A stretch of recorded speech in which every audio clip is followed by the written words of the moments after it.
Let's get ready to RPG! RPG! RPG! RPG! RPG! RPG! Hello, and special Sunday afternoon greetings to you all. My name is Derek Melenda. Welcome to the Knights of Last Call. We are here today with a special Sunday stream, as we do on from time to time. And why would we be talking about doing a special Sunday stream?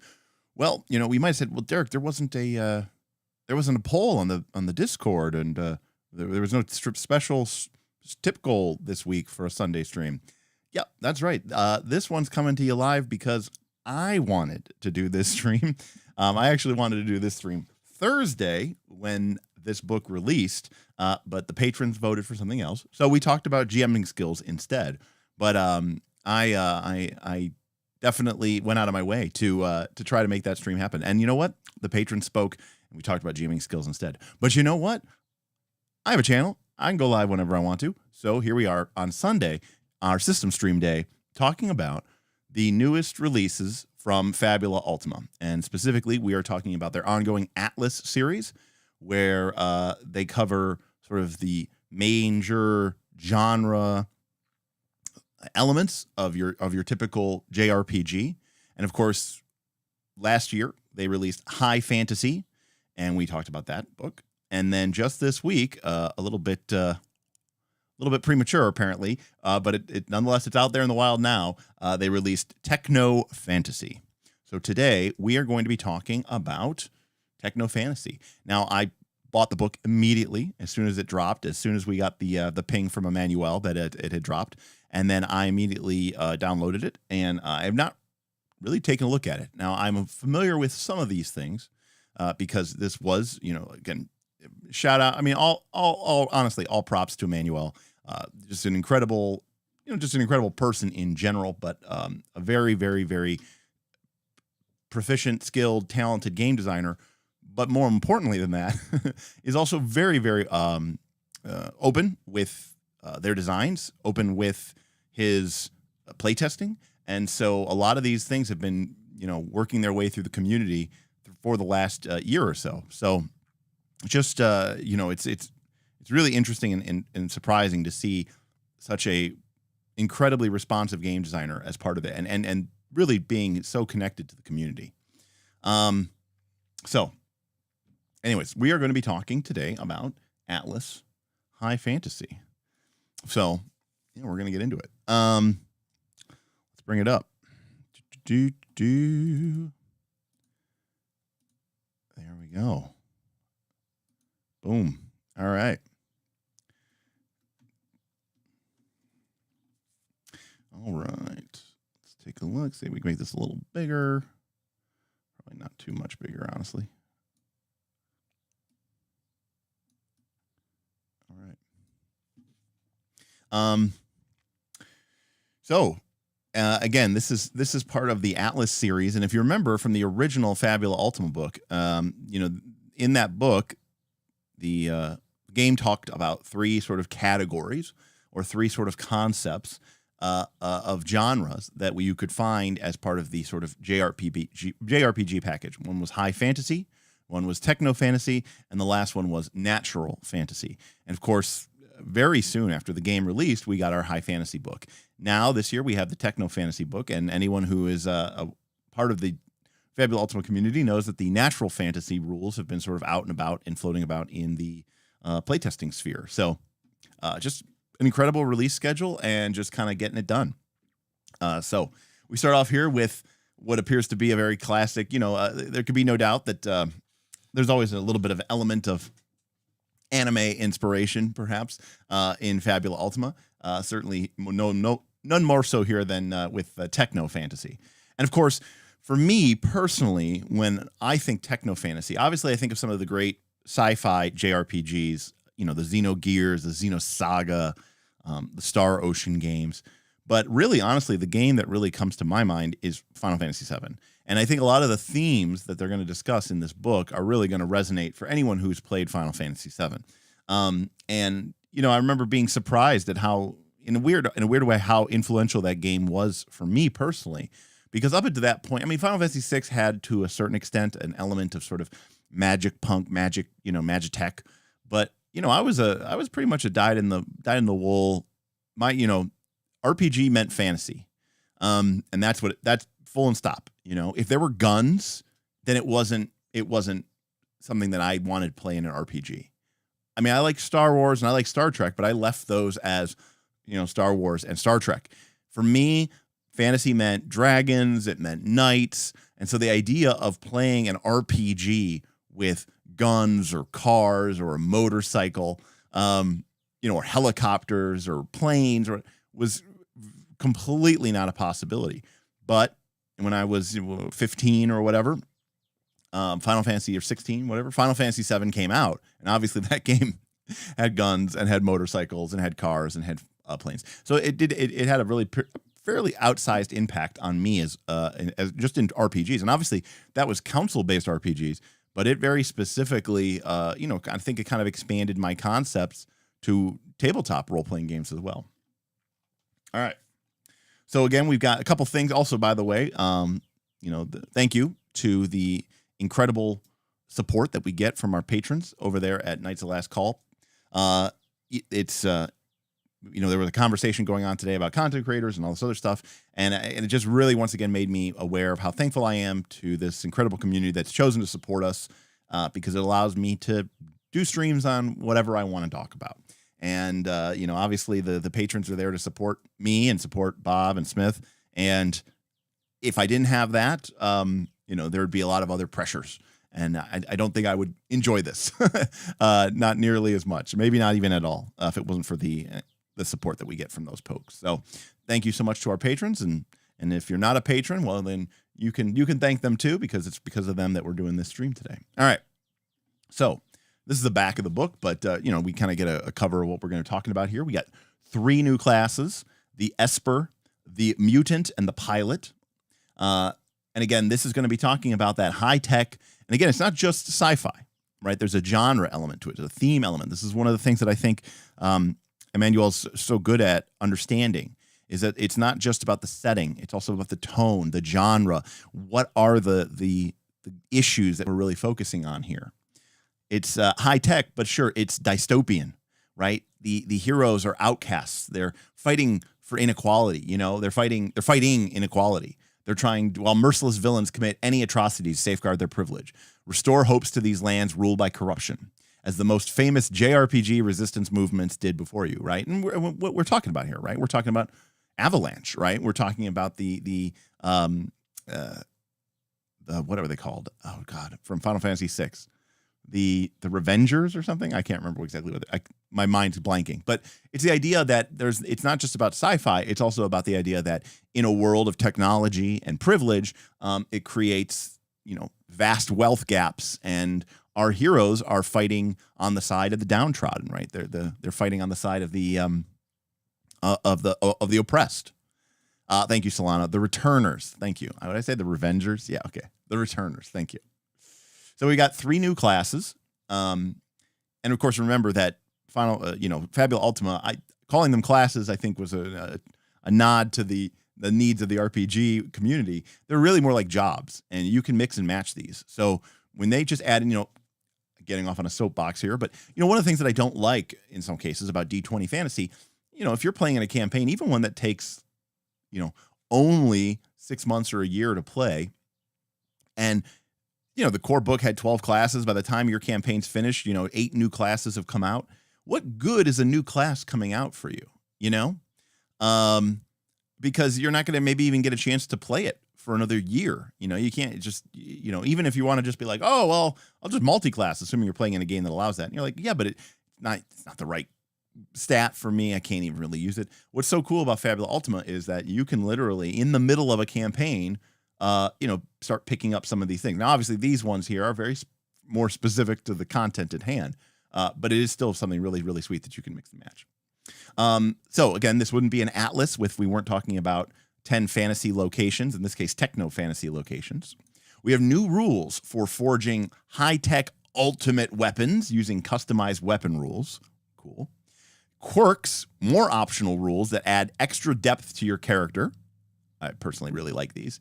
And of course, the most impressive and sort of game-changing update, Technospheres that allow you to combine class skills in unprecedented ways. And lastly, 5 villains, challenging new bosses of increasing power to use in your adventures, providing your players with tough and exciting challenges. 216 full-color pages featuring manga and a chibi-style illustration from numerous international artists. And of course, if you buy this book in print, it's not in print yet, but if you buy this book in print, you get the PDF for free. Well, guess what? Emmanuel, you're getting my money twice. You're getting it once with the PDF, and you're getting it again with when it comes out in print. All right, so let's get into it. And by the way, I'll try to read chat as I can, but of course, on PDF days, I'm usually pretty focused on the PDF because chat is here and the PDF is there, different screen. So if you do need to want to grab my attention, super chat and tip are the best way to do it. And of course, remember to like and subscribe. All right. So we got our introduction. We talked about this a little bit, but I do want to go into this because there's a lot of value in Emmanuel's writing. Another piece of art. Love this piece of art. This has definite. It's just like, again, young Derek would not have been interested in playing an RPG in this kind of world, but Derek since Final Fantasy VII, loves it. Kind of get like a gun mage vibe here. Very cool. All right. So again, we've got the talking about what this book is about. It's not just the aesthetics are different. They're tied to science fiction, but also darker tones, closer to the dystopian genre and real world conflicts. Strong themes like authoritarianism and media manipulation will be central for it. Therefore, we pay special attention. So there's kind of an idea that the core game, maybe even the high fantasy game, is a little bit more, well, I don't want to say childlike, but it's less mature. The themes are less potentially tied to these real world issues. So this game is a little bit more, I think, mature. These themes definitely lead themselves to more mature gaming, and it's something to be very mindful of as we go forward, especially if you're starting a new campaign with this. All right. So how do we define techno fantasy? So remember, it's specific elements, and these are just, Emmanuel's personal visions. They don't claim to be the absolute truth. So how would you describe this genre? Well, it's about injustice and despair, right? It pushes, although all Fabula Ultima's worlds have these facets, this pushes us to the extreme. They're intricate and complex, and it's not easy to distinguish truth from lies. I think there's an idea here of moral ambiguity in many cases. High fantasy, I think it's traditionally more black and white, right? And it's a little bit harder to sort of judge that in these worlds, which can be a very fun, challenging, but it also may not be what some people want. Some people want just very clear, cut and dry, black and white, bad guys and villains. Our protagonists, are sort of outside the law. They're destabilizing. They're dangerous. They're outcasts in many ways. Again, from different from our sort of celebrated hero knight version of the high fantasy. They have this concept between concrete and existential. They feature extreme tangible tragedies and dangers such as environmental exploitation, imperialism, discrimination, repression, but they conclude with a struggle between incompatible philosophies and opposed visions about the futures of humanity. Another way to say this is, it starts off pretty grounded in, real world issues, but ultimately ends up with you fighting God in space. Sort of a joke, but also not really. 4D space, anybody? 4D space? All right, here we go. Main references. Here are some titles that shaped the vision of this book. Final Fantasy VII. Again, we've talked about this a lot. Probably the most well-known and emblematic techno fantasy JRPG contains many of the elements described in this book. It's a story about fighting inequality and deeply insecure and traumatized heroes and antagonists. Xenogears and Xenosaga, both games that I mentioned before. Again, just landmarks in the JRPG space. Games that certainly influential to me. Soul Hackers and Soul Hackers 2. I don't know these games. Occultism and Cyberspace. Manipulating Souls. Though not a JRPG, the world, characters, technology, and aesthetics of Arknights have also deeply influenced most of this book's content. So again, Manuel just laying out what are the games that really, came to his mind. And these top 3, at least, Xenogears, Xenosaga, and Final Fantasy VII. I mean, those are the ones that I mentioned. They're the ones that I think of as well. Now, of course, remember, Fabula Ultima is about the 8 pillars. All Fabula Ultima games have to have these 8 pillars, or it's not a Fabula Ultima game. You're welcome to go play somebody else's game, but this is this. So we have ancient lands, ancient ruins, and harsh lands. Although, again, they could be replaced with radiation zone, military zones, different planets. So this is even easier to sort of represent in this kind of world of context. The world in peril. Very much clearly the case here. Clashing communities. Right? The privilege versus the people under the pie plate, the people on the top of the pie plate. It's not just about, opposing ideologies. It's about opposing communities. Everything has a soul. And this pillar, this is, I think, important. This pillar may seem somewhat tough to reconcile with a colder and more high-tech setting. However, it's crucial for the stream of souls to remain central, even if it's recast with a sci-fi aesthetic. And you think about Final Fantasy VII, right? It starts off ostensibly about, it's sort of an environmentalism. I mean, it's right. They think that they're, destroying the planet in a very much clearly there's like an analog, right? That Mako energy or Mako energy is an analog for oil. But they don't personify it. They're just saying it's just, it's killing the planet. But as you go through the game, you learn that this Mako energy is actually Livestream, and there's a lot more to it than simply just, being the sort of the natural resource of the world. It's a living thing. It has its soul, it has a soul. And so I think that that's like, again, one of those key parts to kind of focus on and touch about. Magic and technology, obviously, more so here than ever because the technology piece becomes more, becomes even more to the forefront. Heroes of many shapes and sizes, easy as always, especially in these contexts as well. And of course, still focusing on the heroes, mystery, discovery, and growth. I saw we had somebody here, first time catching a live stream. MCRP, welcome. Awesome to have you here. I did happen to catch that message. Knox says, my buddy has been playing FU for a year and has nothing but praises. I've been interested, but since I quit PF2, I only run OSR. World building long-form narratives is daunting for me. Fair enough. A few more early streams you invite. Oh, that's a nice little incentive there. MCRP knows how to little manipulation roll, a little diplomacy check. Again, it is definitely, I mean, I've talked about this on other streams, but I would love to get to the place where, at least twice a month, we're doing streams at a more EU-friendly time frame. Even 5 o'clock here, which is our early stream today. I'm talking earlier than that. Doing like a noon stream, a lunchtime stream, trying to make that more of a reality. So a couple notes. Again, it's not just about new class abilities and new features. It's also about understanding how these games operate and how to focus into them, which is, darker themes are going to be more common here. Your heroic fantasy game, I'm not saying it, tends to be all sunshines and rainbows, but, these characters, there's a stronger vibe here towards moody, edgy, anti-hero characters, right? All of the so-called stereotypical 5e super edgelord characters will find their place here. But it's important to remember that no matter what the situation is, no matter what your traumatic past is, you're still a hero. This is still a game about heroes, right? And I think this is important. Remember, however, that you are playing heroes. Though the PCs might rely on drastic measures or take a life, these actions will shake them deeply. That's the main difference between them and the techno fantasy villains. So it's an important point. Again, a reminder that some of these issues are very much real world issues that we are facing today. And it's important that even if we are abstracting them a little bit, we become a little bit more sensitive and certainly understand about them. And it's also a good, it's a good analog to sometimes talk about modern issues, and we can sometimes feel stressed or powerless to do anything about them. And, sometimes it can be fairly empowering to play make-believe and pretend and, to beat up the bad guy. I mean, that's just the case of it.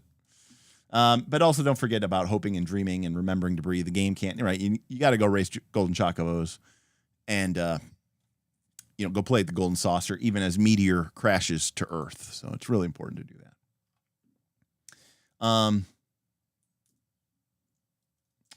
Let's see. Heroes cannot trust power, authority, or surveillance. In other words, Big Brother is coming after you. Again, this is an idea that it's not just about you, it's about society as a whole. Hey, Lollipop. Lollipop Candy tip $10. This book is a nice addition to the system. Also, the Fabula Ultima GM toolkit is awesome. Well, thank you, Lollipop. In fact, actually, Lollipop, what I'm going to do is I'm going to move that $10 tip. I'm going to move that over to our Super Chat goal. We do have a Super Chat goal today, which is that in addition to releasing this book, the folks over at Need Games also released a second book, the Game Master Guide, a short book to be sure, but with some valuable insights straight from the creator of the game as well. And if we reach that Super Chat goal, we'll talk about that one today as well. But thank you, Lollipop. I'm excited. I'm excited for the book. I'm excited for the new rules. I'm pretty much excited for anything Fabula Ultima. I think it's a great game, and I'm super excited till when I can actually get to a full-fledged operational campaign of it somehow, somewhere, with some capacity. All right. Where were we? More cool art. The ruins of a city with a strange, magical, floating city above. All right, so we're going to start off with the world. We're not going to go too deep into these. Again, if you want to, you should buy the book and definitely take a look at it. I highly recommend it. Again, we have a link in our description below to our affiliate link. It's to DriveThruRPG to pick up this book. It doesn't cost you any extra money, but, we get like 50 cents if you buy it. Yeah, Callimachus, it did kind of look like Sigil. City, maybe not this big dome part, but the outer part of it definitely looks like Sigil. Yes, well, they try. They're fans. I appreciate them. I appreciate you, but I appreciate them for sure. So, again, we're not going to get into all of these because, some of these might even have little, nods for future players or whatever. But I do want to kind of focus again just on the usability. And we've done this on High Fantasy, so I'm not going to really go deep into this. But this is just a fantastic way to do these things, basically. Thank you, Sidon. Sin tipped $15. Another look at my favorite game. Hell yeah, throwing that in for the GM kit look. All right, well, that is awesome. Thank you so much. I'll shift that one over too. Thank you for your support. That is fantastic. All right, well, we're halfway there. Sidon, thank you. I've just continued to be, just impressed with this game. I'm just so the quality, the attention, and the game designer puts not just into the new products that they're working on, but the existing products. Anybody who's actively involved in Fabula Ultima, if you aren't a part of the Discord, if you aren't getting the,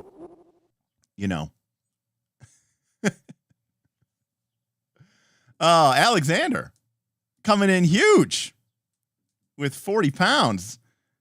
Boom. That's going to do it with their first super chat. Alexander. Oh, look at that. I am strong. Strong and strong indeed. All right, folks. Well, thanks to the efforts of Alexander, Sidon, and Lollipop, we're going to be talking about the GM guide once we're done talking about this thing. So buckle in. We're might be in for a little while here. So thank you so much for that, Alexander. Appreciate you. And thank you, Sidon. Thank you, Lolly. The chat has spoken. Yes, they definitely have. Stevengar. Thank you, everybody. Well, you know me. I'm excited to talk about it. So I absolutely feel totally fine with this. So thanks, everybody. Appreciate the support. Again, if you want to continue to support, that's fine. But those three individuals knocked the goal out. So thank you so much, everybody. All right. So one of the things that I really like about Emmanuel's writing is he doesn't just tell you the rules of the game. Okay. We we got Wolfelstein coming in. Wolfel, I didn't see you there. Wolfel, it's good to see you, buddy. All spells remastered and ranked when wink, wink, wink. Wolfelstein, here's the thing. All bets are off once Core 2 comes out. Once Core 2 comes out, I would absolutely love to go back and do some Pathfinder 2 content. Are we going to do all of the spells? No, but if we could come up with a list of all the spells that materially change, not just in name or not just in thing, but if we could find the spells that actually materially change between original and core. And like a good example of this is the whole new line of, they got rid of neutralize poison, they got rid of remove disease, and they replaced it with like the remove affliction or whatever it's called. If we could do that and we could create that list of, I don't know how many it is, it could be 40 or 50 or 60 spells, that I would totally be willing to do. So absolutely. But thank you, Wolfelstein. And again, I didn't see you there, but it's good to have you. Good to have you here. All right. We can do this. Okay. That sounds good. Yeah, I want to wait till after Core 2. Pathfinder 2 has been on a pause because of just waiting for Core 2. Because again, we obviously did like a 6 or 7 hour Kineticist stream when that came out, but there hasn't really been as much to talk about, so that's fine. So thank you, everybody. So as I was saying, I also, by the way, appreciate Alexander who said that I'm being rewarded for from an EU friendly viewer.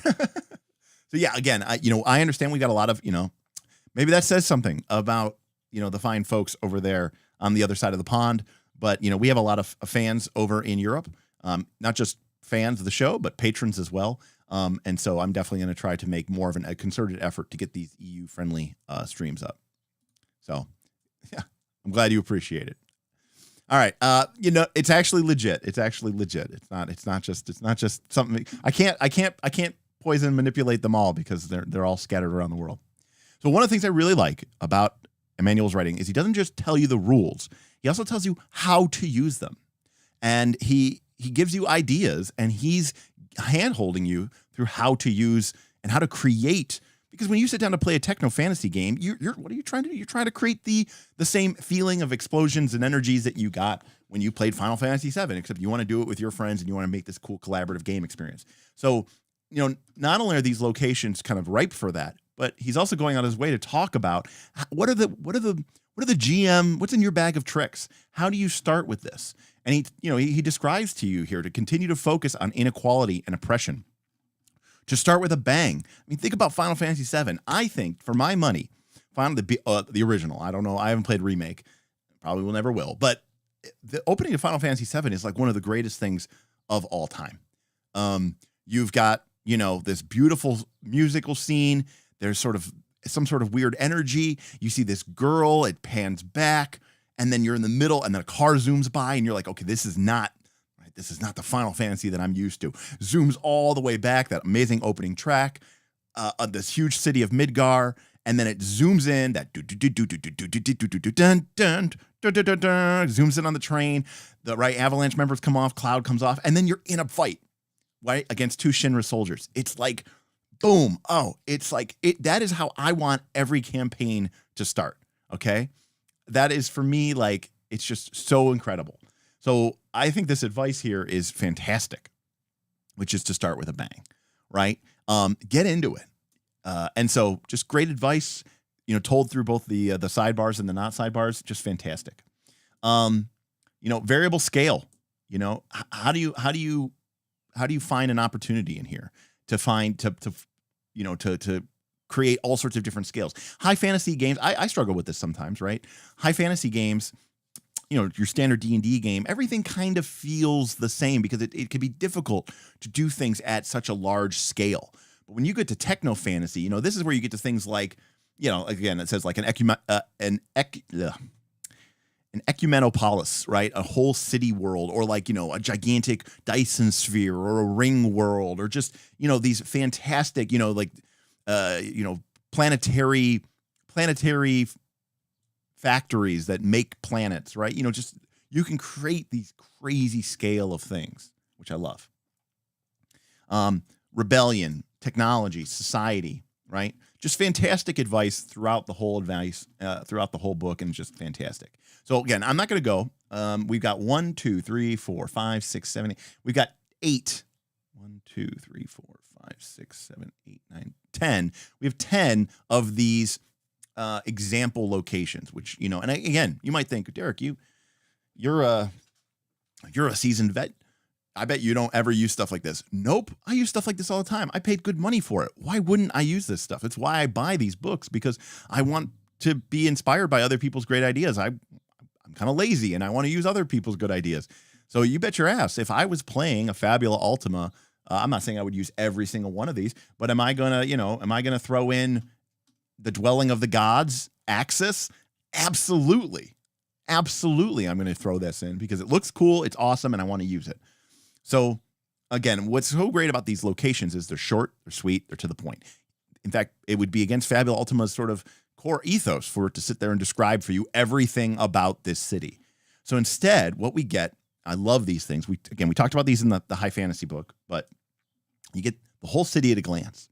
And to a certain extent, if you're even remotely comfortable running Fabula Ultima, this is kind of all you need, right? The keywords.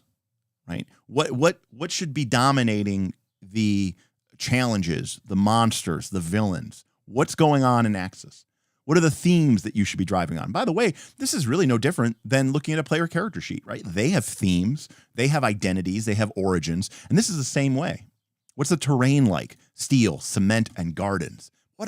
With 3 words, you get this really cool idea of what this city is like. You're like, oh, steel, cement, gardens. Okay, that's really, really interesting.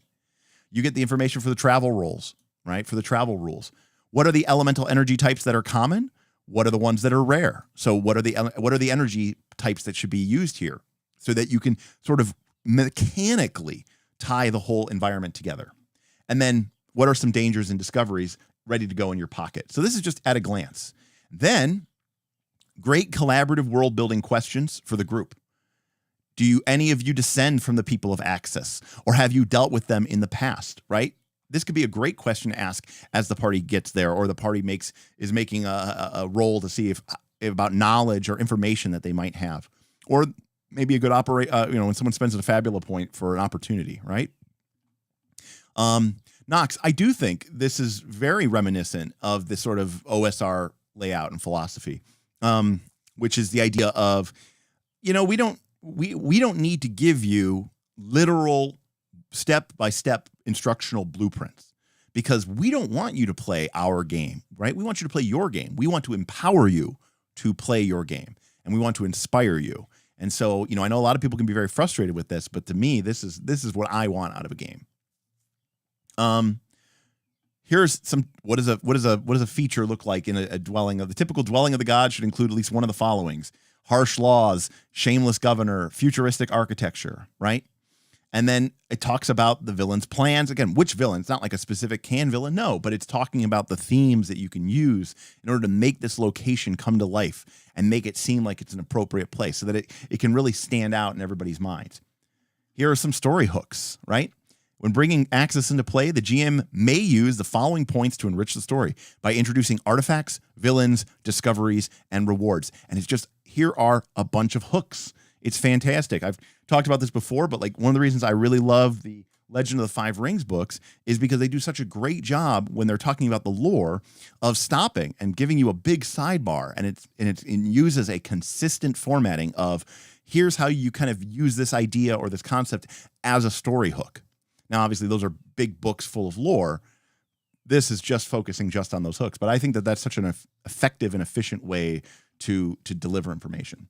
So again, you can these are basically drag and drop. All right. You can add the Central Academy into your game. You can add Project Erebus into your game, right? A diabolical plan is secretly taking place in Axis. Project Erebus aims to destroy all life forms on the planet, replacing them with something else. What? It doesn't say. It's up for you, but it's just generating that seed or that idea. I love it. It's fantastic. An ancient SOS message, right? So and here's the thing, is there enough here to run 5 campaigns in Axis? No, of course not. But you don't need to do that. It's your game. You just need to be inspired. And that's all you need to sort of be inspired by that. John coming in with a $10 super chat. John says, I love supplement books of games like this and Fate, or even PBTA games. It's not a book filled with rigid rules or crunchy numbers. Instead, it's just page after page of ideas and inspiration. John, I completely agree with you. And I understand, and thank you, John, by the way. I understand that not every game can be like that, right? If I'm playing a game that has very complex, rules and very complex monsters, I kind of want you to do the work for me. What am I paying for, right? And so, that's sort of the downside of a game like 4th edition D&D or Pathfinder 2nd edition, is that the rules are necessarily more complex, and so they have to spend more page count, talking about that stuff. I feel like these books, you get more bang for your buck, especially if you're looking to create collaboratively. And, not everybody is. Some GMs, some players don't want to be, doing the sort of world creation in situ, right? They want to be doing it or they want to have it done before the hand. But I find that if you're truly sort of exploring the game in a very collaborative game mode as opposed to a competitive game mode, then I think that these kind of books are ideal. And I think people who are more interested, I can tell you honestly, it's varied across the years, John. But right now in my life, the last couple of years, I'm more interested in that sort of collaborative game mode rather than that competitive game mode. And as such, books like this always, continue to speak to me. And I mean, John didn't say it. Well, he mentioned Fate, but the folks over at Evil Hat did a great job of, they're even smaller than these books. The folks over at Evil Hat have these great Fate campaign books. They're very thin. They're only like 30 pages, but they are basically, it's not like a whole campaign setting. It's just a bunch of ideas and themes and concepts that use the language of Fate. So it's not just text that you use for anything. No, it's Fate specific. Not to say that you couldn't use it for something else, but it's about what are some things that I can add? What are a couple little optional rules that I can add and drop into my Fate game so that I can create, kind of a Spelljammer-esque game. I think it's called like Aether Void or something. I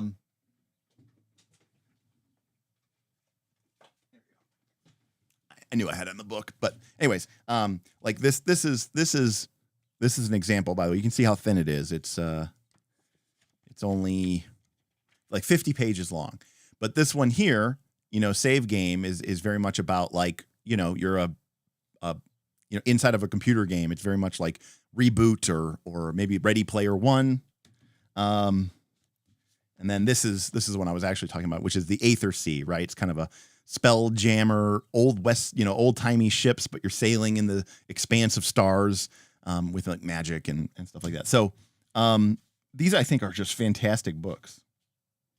Actually, I own 2 copies of that book for some odd reason. Anyways, thank you, John. Appreciate it. So yeah, again, just fantastic examples. Again, it is an atlas, so we've got a bunch of these different things, and they just cover a bunch of different stuff. Here's the alien mothership, the Nautilus. And when I'm sitting down to run a game and we're doing session 0, I'm flipping through these and I'm thinking like, am I gonna, if I include the alien mothership, the Nautilus in my game, that's going to be a very different game than if I don't. And, my game could be about a world that's being overwhelmed by an alien invasion. And suddenly we have a very different game than we might have otherwise had. So these are just great. These, like this one idea, these handful of pages could possibly inspire an entire campaign of play. And I just think that's very powerful. All right. So it's got fun stuff. Dunkford has to bounce, but we'll catch the VOD. Thank you, Dunkford, for showing up. Dunkford, UK. Krister says, Cosmohedron is a similar book for Fantasy World, PBTA. The Italians do many things right. I've become more and more impressed with the gaming. Okay, I'm going to sound very American and very culturally culturally stagnant here. But, growing up, I probably would have been like, oh, the games by the Europeans or whatever, just, or the Japanese, they're just weird and I don't want to play them. Now I'm pretty much like exclusively looking at games produced by Spanish and Italian companies. And of course, me and so many of us are basically just Free League junkies now.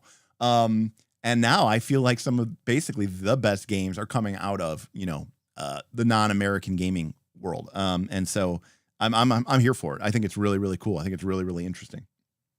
And it's a different point of view, different cultural backgrounds, different historical backgrounds. And it shows in the way that the games are played. So I'm enjoying it. This, maybe, I don't know if it's a resurgence or a renaissance, and obviously, for them, it's like, well, these are the games we've been playing for 30 years or 40 years. But for me, it's like, wow, this is cool.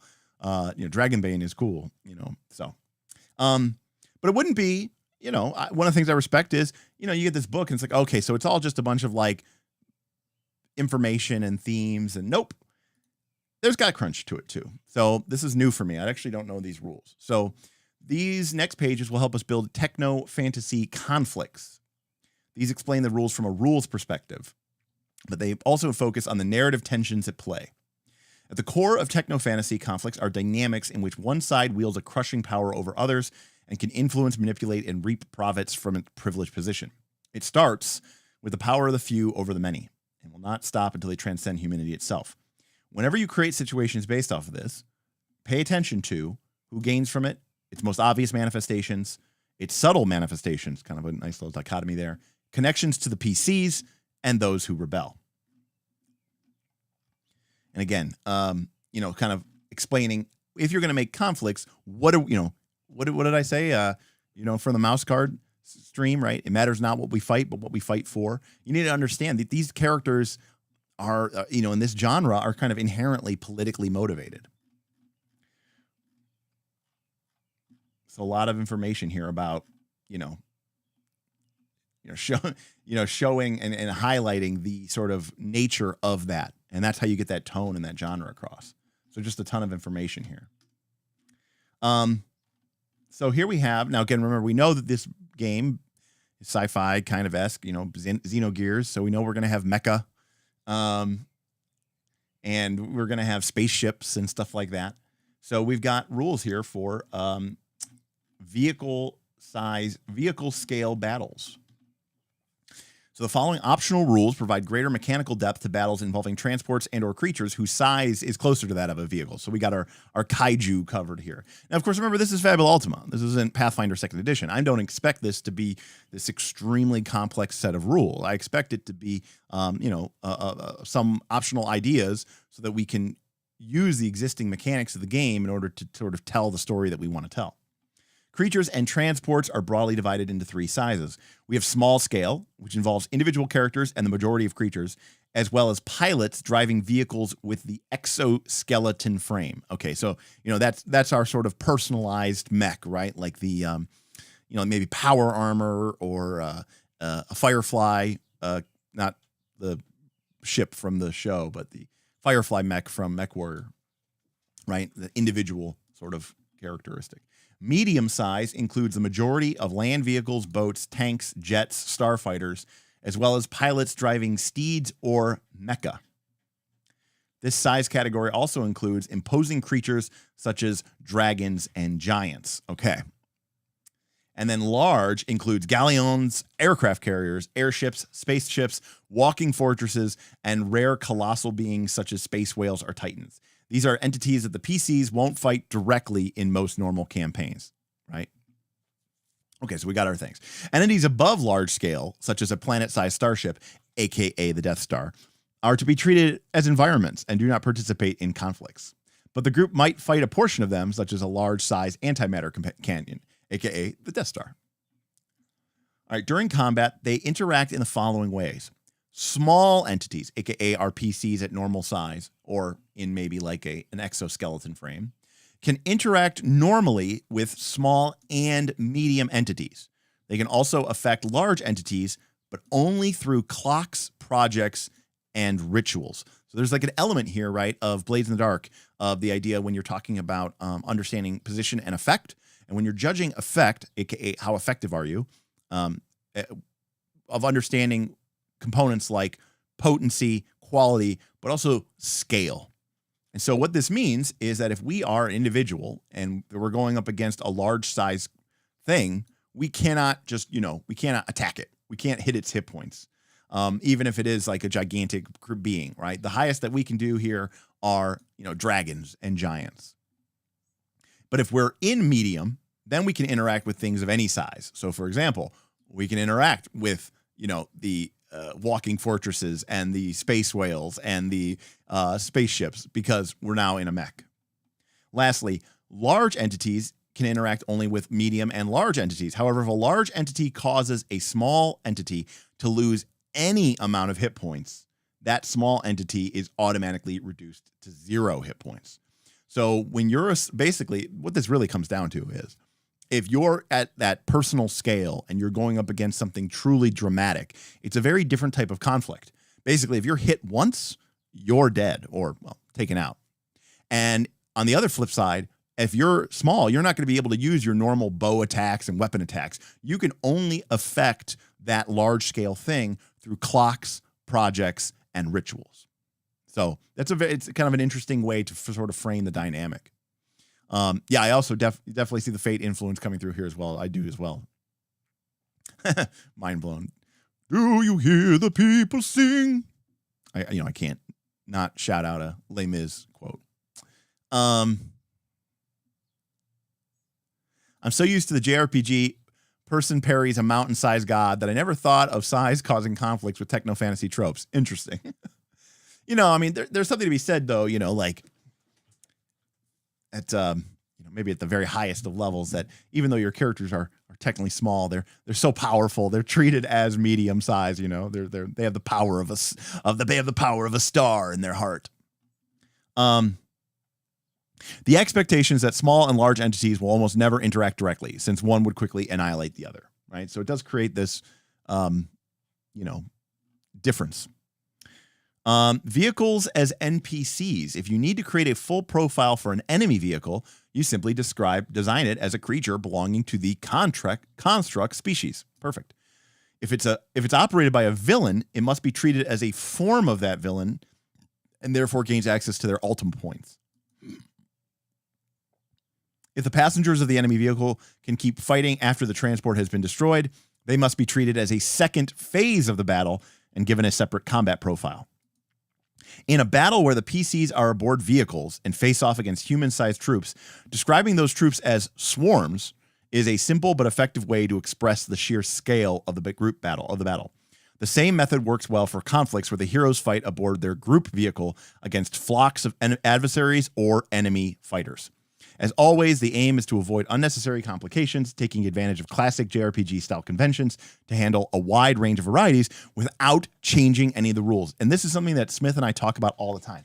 Like, when you can do something differently using the core chassis of the game rules that you've already created, then you've created really good game rules.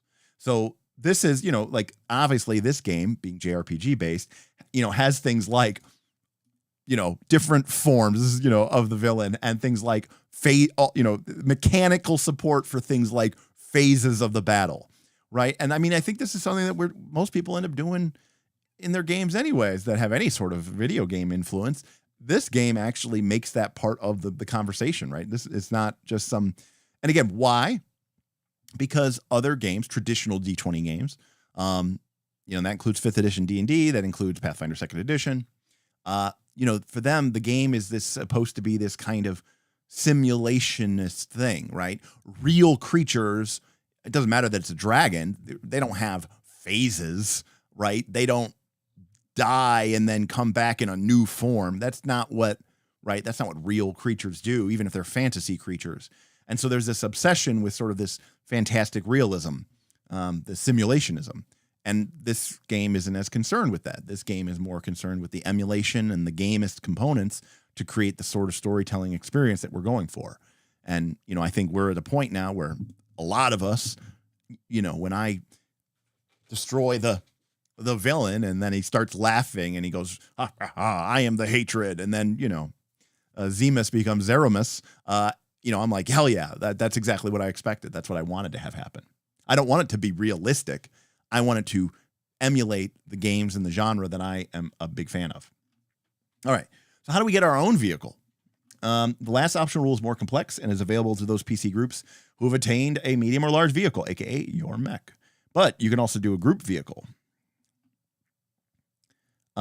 This rule should only be used if you expect at least 1/3 of the campaign's battles to take place aboard the group vehicle. All right, fair enough. So we've got rules here. We have rules for creating our own group vehicle, right? Basically our own ship, or maybe like our Voltron mech. It's created collaboratively between the players and the GM. It's a soldier level, or it's a soldier rank construct whose level is equal to our highest level.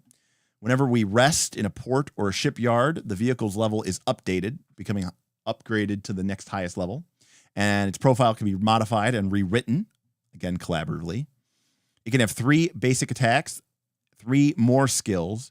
However, it cannot gain any class skills, and it cannot acquire the extra initiative and use equipment and PC skills. So basically, we're building our own monster, but it's the group's monster. It deals 5 extra damage with its attacks and spells. Additionally, as its level increases, the vehicle receives all attribute increases as per the rulebook. It should have access to at least 3 different damage types between its spells and attacks. This is a fundamental aspect because the game master must have enough creative freedom when designing adversaries.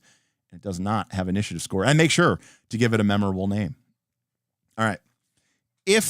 When a conflict is heavily focused on vehicles and transports or involves adversaries of medium or large size, we may declare that the group vehicle is available for that specific battle, assuming it is available story-wise, right? The Power Rangers summon their Zords, right? If the group agrees to this option, all the rules on the next page will apply to that scene.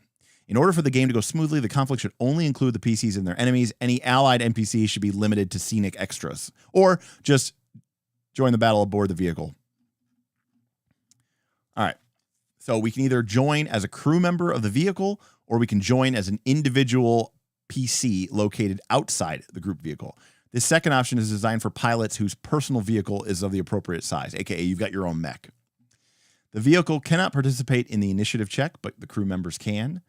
If a crew member would take their turn, instead, the group's vehicle gets to take a turn, during which its actions are chosen by the player controlling that crew member. If the vehicle is affected by turn-related effects, those effects are based on the vehicle's turns. Got it. The group vehicle begins each conflict with maximum hit points equal to the maximum hit points on its profile, multiplied by the number of crew members. So if you crew it with 3 people, it's almost like Magic the Gathering, right? Crew vehicle. If you crew it with 3 people, you're going to get 3 times as many hit points. If the vehicle falls to 0 hit points, it automatically surrenders and becomes inactive until the end of the conflict. The game master can apply surrender consequences to the vehicle itself or to the crew, however they would prefer. PCs who take on the role of crew members must not be treated as being present on the scene and only gain access to their abilities described below. So basically, again, it's a gamist concept. It would be broken if you could control your super powerful ship and also get to still, take your turn, right? So they're saying, like, if you're going to be a crew member, you cannot be treated as like really being there. Even though we know you are in the fiction, mechanically you kind of fade away into the background. The exceptions being that if the vehicle performs a check, any crew member can spend Fabula points to invoke bonds and traits, including the vehicle's own traits. The vehicle has access to all rituals available to its crew members. Additionally, when the vehicle casts a spell during its turn, it has access to all spells known by the crew member who is controlling and incurring it, so you can use your spells. During its turn, the vehicle may spend mind points from the crew member who is controlling it. The vehicle may perform the inventory action during its turn, spending IP from the crew member who is controlling it, but it can only use remedies, elixirs, tonics, and shards. And when the vehicle performs a study action, the crew member who is controlling it may apply any abilities and effects that grant benefits to open checks and to checks performed to examine creatures and objects. In other words, it's still a person doing it. But you yourself are not going to be able to, just because you're crewing it, you're not going to be able to go punch something, right? These are the only things that you can do other than function as the vehicle. And here, this is an example. This is the Gladschmier. It is the starship led by Commander Scotty. It is an interstellar ship of large side obtained through the stolen transport quirk, right? So this is your Setzer who has an airship, right? This is when Sid joins the party and he has an airship, right? This is always that character. This is Sid basically, right? When you have the character who has the vehicle that the group goes on. So, we would build this together and update it as the game goes on. But if we got into a fight against something that was too big for us to handle individually, then we could all basically take turns fighting as our ship, and we build it together. And we can see that it has last gun batteries as a ranged attack, fire multi-2. We have spirit rockets that do light damage. We have pulse ordnance, which does like lightning damage, electricity damage, and they also give them slow. It's immune to poison because it's a construct. It flies, and it has quick aim batteries, one of its kind of NPC powers. And we can see that it's vulnerable to electricity, earth, immune to poison, vulnerable to, which one is that one? Is that evil? I can't remember. Darkness? No. Yeah, maybe it's darkness. Cool. Warning. These rules rely on the fundamental premise that the entire battle will be handled as a form of self-contained minigame, and that both crew members and independent PCs will remain such for the entire conflict. No one enters, no one leaves the group vehicle. If the group boards an enemy vehicle on the second phase of the conflict featuring scale personal combat, switch to the normal rules. So again, being very deliberate here. This is a gamist construct in order to allow you to do these things and still be feeling like you're playing a game. But very cool. So then we have some more information here about how magic fits into the world, the philosophy of it, faith, the destiny. Again, just a lot of information about when it calls it an atlas. Obviously, it gives you those 10 example locations. But remember, Fabula Ultima is fundamentally a game where it's about creating your own world with your players and all of you together. So sitting down and giving you literal instructions on how to do this, your game has to have this, your game has to have this, would be a complete waste of time. So it's teaching you. It's teaching you how to use these concepts to build this world, right? Ways that you can take some of these more generally fantasy-themed classes from the core rulebook, like the arcanist or the chimerist, right? Or the symbolist or the chanter, and giving them a techno vibe. Like, I love this, right? The chimerist, we usually think of like the shape-shifting druid, blue mage type thing. But we could reinterpret the spell mimic skill with a scientific twist. It could be the study of genomes, DNA, or a creature's magic organs. It could derive from unique mutations, right? So you might be an alien race that can rewrite its DNA, right? Or you might have like some sort of technophage virus, right? Which allows you to sample a creature's DNA and, mimic some of its capabilities, giving it that sort of techno fantasy vibe, which I think is really, really cool. And again, also talking about the aesthetics not being what drives, aesthetics can be whatever you want them to be. If a player is an elementalist, normally casting, fireballs and ice bolts, but if they want to do a swarm of drones that emit electrical energy, nothing should affect the drones that would not influence a normal spell. In other words, it's just description, but instead of crackling lightning bolts, right, it's a swarm of techno drones shocking things. So very cool.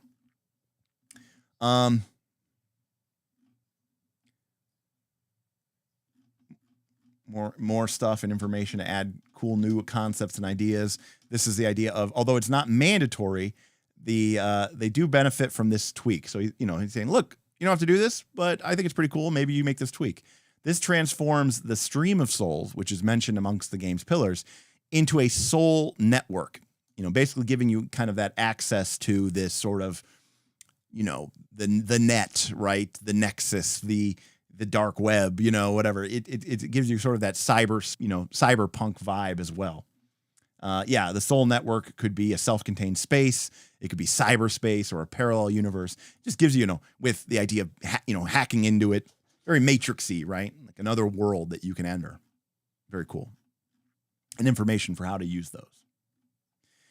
So that was about magic, and this is about technology, right? The technology is more advanced, a lot easier to have places to get, refill your inventory points when you could have vending machines, right?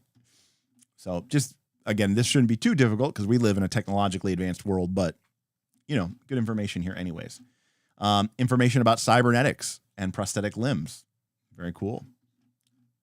You know, Barrett. Big machine, space travel. Oh, talking about map. We may need to tweak the maps, right? Because we're moving between solar systems or galaxy. So we do need to decide if travel in the campaign will occur on the same or different scales, and if each of these scales requires a map.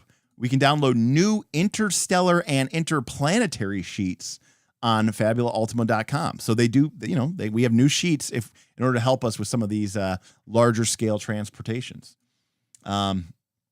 With interstellar travel days. Very cool. During interplanetary and interstellar travel, the threat level is higher in the areas closest or farthest from the system star on the galaxy center, while it is lower in the immediate eras. You've got to change it because you don't really have deserts in space, right? For example, in a space opera style campaign, might only use interplanetary scale maps representing the various solar systems. Each planet becomes a simple location, while interstellar travel happens through instantaneous jumps between ancient portals of unknown origin. So thinking about how you're going to handle exploration on this kind of map and this kind of scale is really important because that's an important part of the game, exploration, discovery, but we need to know how to handle it. So again, just giving us all the information, all the ideas that we need, you know, and here comes the costs and here comes the information that we need for doing that. Again, these are all just recommendations and nothing's super hard coded. Playing in a techno fantasy setting is an excellent opportunity to go wild and create futuristic equipment with extraordinary properties. This section contains tips to help you imagine and describe compelling techno fantasy equipment. You know, you can have energy swords with, you know, lightsabers and, you know, you could have carbon fiber bows, shuriken drones, you know, you can go all crazy. Same thing with the shields, right? You can go full Dune and have your energy shields and all this other stuff. And all sorts of other weird things. All things considered, the best techno fantasy equipment takes Fabula Ultima's classic options and just reinvents them as sci-fi variants. You don't need 100 new weapons. Your crossbow, I mean, hell, Chewie from Star Wars used a crossbow. Sure, it fired plasma energy bolts, but it was a crossbow. All right.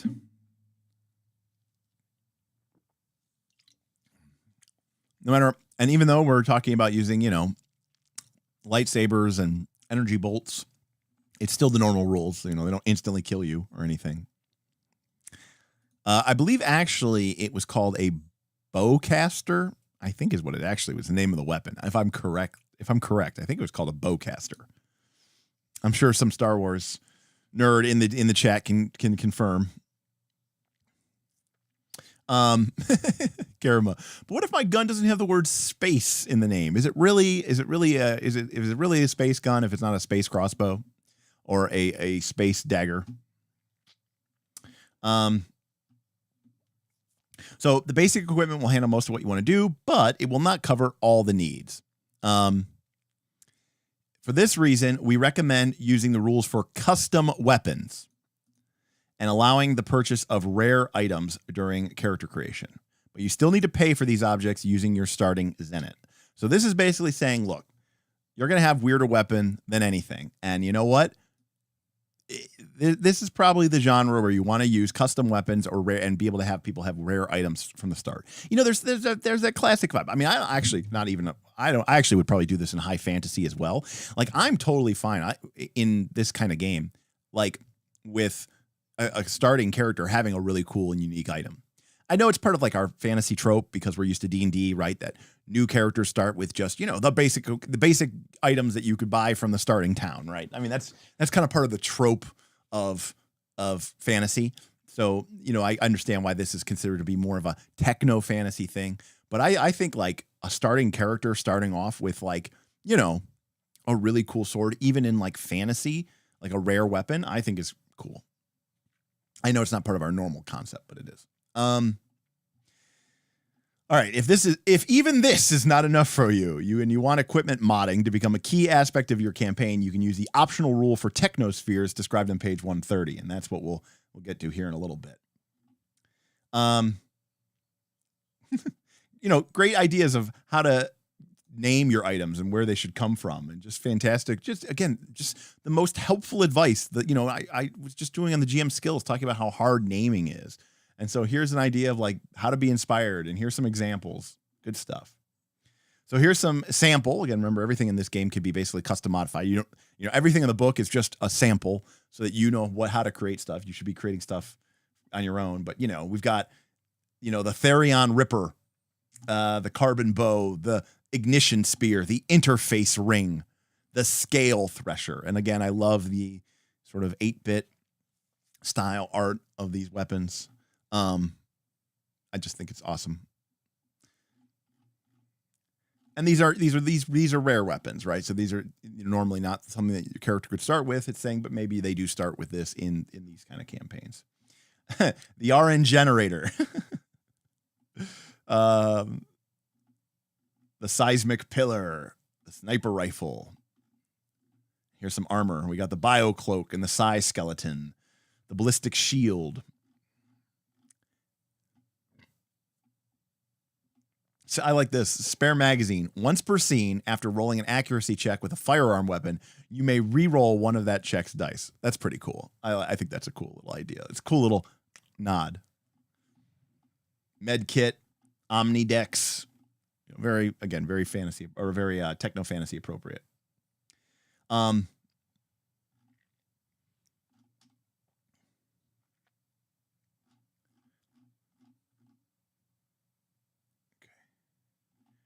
So just a ton of optional rare stuff.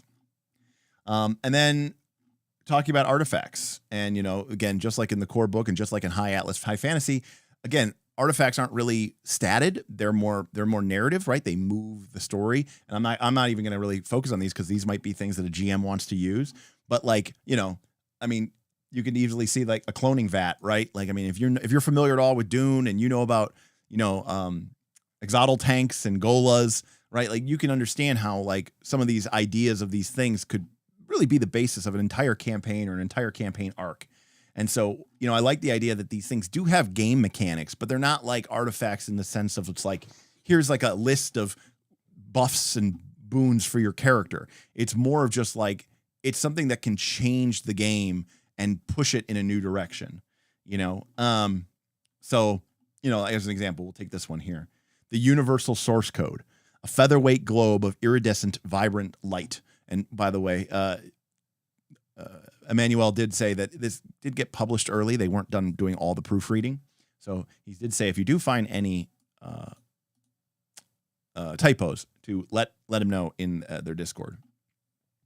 Anyways, a featherweight globe of iridescent, vibrant light, a sphere of condensed code that the bravest soul divers say is hidden in the depths of the soul network. Its data is believed to reveal the spiritual structure of the known world. Changing it would mean changing reality itself, reshaping both space and time. However, the whole code seems to wince with each use as the artifact becomes heavier and denser. Perhaps, within it, something grows.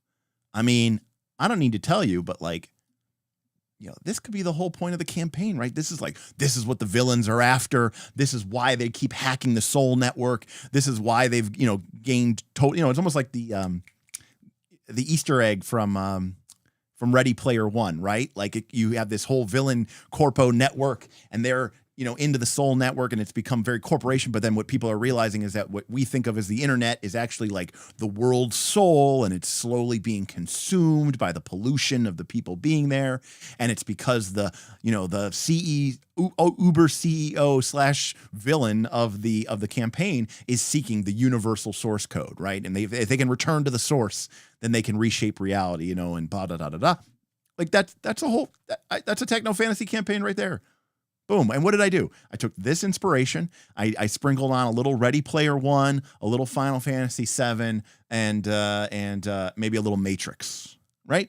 Matrix plus Final Fantasy VII plus Ready Player One plus this item equals your new techno fantasy campaign. So this is how these things should be inspiring you. You know, it's not like I need to put so I need to put every single one of these artifacts in my campaign. No, do not do that. But find one or two that, you know, that really speak to you, and think about how the ideas could come in hand. And of course, remember, as a GM, you don't have to do it alone. in Fabula Ultima. The game encourages you that, hey, you know what? Your PCs may not know this, but the players, they could be part of this. They could be part of the reason why we're doing this. That might be a player's idea, right? So just cool stuff. Very cool stuff. We got like, this is very, what is this very much like? This reminds me of like, this is very to me, very Xenosaga art. I don't know. This character here in the back looks like Cosmos to me for some reason.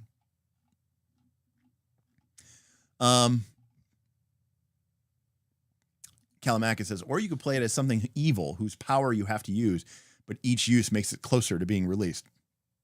You could do that as well. The old twisteroo, which would be fantastic. What's up, Spider-Matt? Good to see you. John says, I'm a big fan of weapons being characters in Fate, because that means the character can start with a mundane but unique weapon, but as the character grows, the weapon gains new stunts and aspects. Feels like you could do something similar here. Absolutely. 100%. So now we get into it. We get into the meat of it. This is where we get into the new stuff, the new crunchy rules that you can use as a player. So we've got custom weapons, how to create unique futuristic weapons. We've got quirks. These are basically like your unique, you know, in 13th Age terms, it's like your one unique thing. But unlike 13th Age, where it's kind of mostly esoteric, the quirk can have like some serious mechanical consequences. So quirks are sort of like an additional level of complexity. When we think about our characters in Fabula Ultima, we have our character's identity, right? Who they are in a one sentence description, right? I'm a former Imperial, I'm a former Imperial officer now, fighting the rebellion, or who's joined now has joined the rebellion. That's my identity. And my origin is I'm from Coruscant, right? And my theme is, redemption, right? That's what we normally have in a Fabula Ultima game. Quirks is sort of like the fourth thing to add to that. So we have the first three and then quirks. Quirks, admittedly, introduced in high fantasy, are very powerful. And if you're going to use them, you have to use them for all of the PCs, but I really like them. All right, technospheres. Now I know this from the playtest, but this is a very advanced set of rules that we'll get into. But this is basically a way so that instead of, it's almost a little bit more like modern Final Fantasies with like materia or like guardian forces and junctioning. It's a way that your character's abilities can sort of be like swappable, swap in and swap outable, depending on what you like load into your, whether you junction or load into your slots. And you can basically kind of almost rebuild your character, but like in the game, right? Like in the game world, in the fiction. And then we said we have 3 new classes: Esper, the enigmatic Esper, the dangerous mutant, and the highly modular pilot. Materia, but yeah, the dress sphere is honestly probably a more appropriate comparison. Yes, absolutely. And then we have some new heroic skills. Remember, heroic skills are what happen when you max out a class. And obviously we have some new classes here, so we need some new heroic skills as well. All right. So this is more information about what are some of the themes, what are some of the ideas that you need to understand when you're making a techno fantasy hero, right? And these go back to, these are tying back to the things that we talked about in the beginning of the book, right? About us being tormented, but rebellious souls we're angry, not evil, right? We're still heroes. And here we have some just sample characters, things that you can use for NPCs or as inspiration for your PCs. And again, this is the kind of materia that for me is really interesting, because again, this is a game that wants you to make its own stuff. It's simple enough. I don't need everything spelled out for me, although the villains can be kind of nice to have, the monsters. In fact, I would love to get a Fabula Ultima bestiary. I don't know about any of you, but I would love to get a thick, like 200 plus page, just Fabula Ultima bestiary. And I would love it to be like super modular, so that like the monsters could be like used in a variety of different situations and different themes. So Emmanuel, that's after natural fantasy. That's what I'm hoping we get as well. And they're definitely doing it here. Solana says, hell yes, please. Jesus, yes, bestiary, 100,000%. And Mr. Green Hippo saying that Emmanuel hinted at it for after natural fantasy. See, they are just so in touch with their community. They're so in touch with what people are doing. That doesn't surprise me at all. 1,000% to an FU bestiary. Yeah, I'd buy the shit out of that. Basically, I would love it. And again, it could have regular monsters. It could have some villains, multi-stage monsters. It would be an amazing book. So, and again, they don't actually give you the actual specific character stats here. They just kind of give you a couple of bullet points. By the way, like, this is the kind of information that I want my PCs to have, right? Like, the mysterious heroine known as Commander Scotty is a wanted criminal in all the star systems of the Imperial Crown. After stealing the experimental vessel, Gladshimir, from the Forge world of Volcanus, she and her crew started a veritable campaign of raids and sabotages against the Imperial army. That's the background that I want when someone plays in my game, right? And they go, what's your identity? You're the masked princess of the space pirates. Your theme is justice. Your origin unknown. Your quirk is, again, like I said, it's like your fourth thing that you have, is stolen transport. This is the Gladshimir. That's that ship we were looking at the stats for earlier. If I just have that, boom, I'm good. I'm good to go. And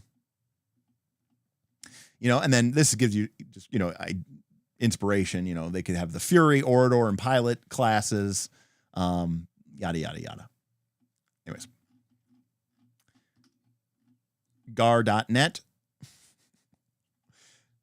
Born when a cluster of secret data mysteriously gained sentience in the depths of the Soul Network, Garnet took the name and appearance of the mascot of the company that produces hardware and software. Oh, this is like oh crap, from Ender's Game, from Children of the Mind. What's the name of the Ansible network? Like sentience? Oh man, I'm completely blanking. Oh man, I gotta look it up.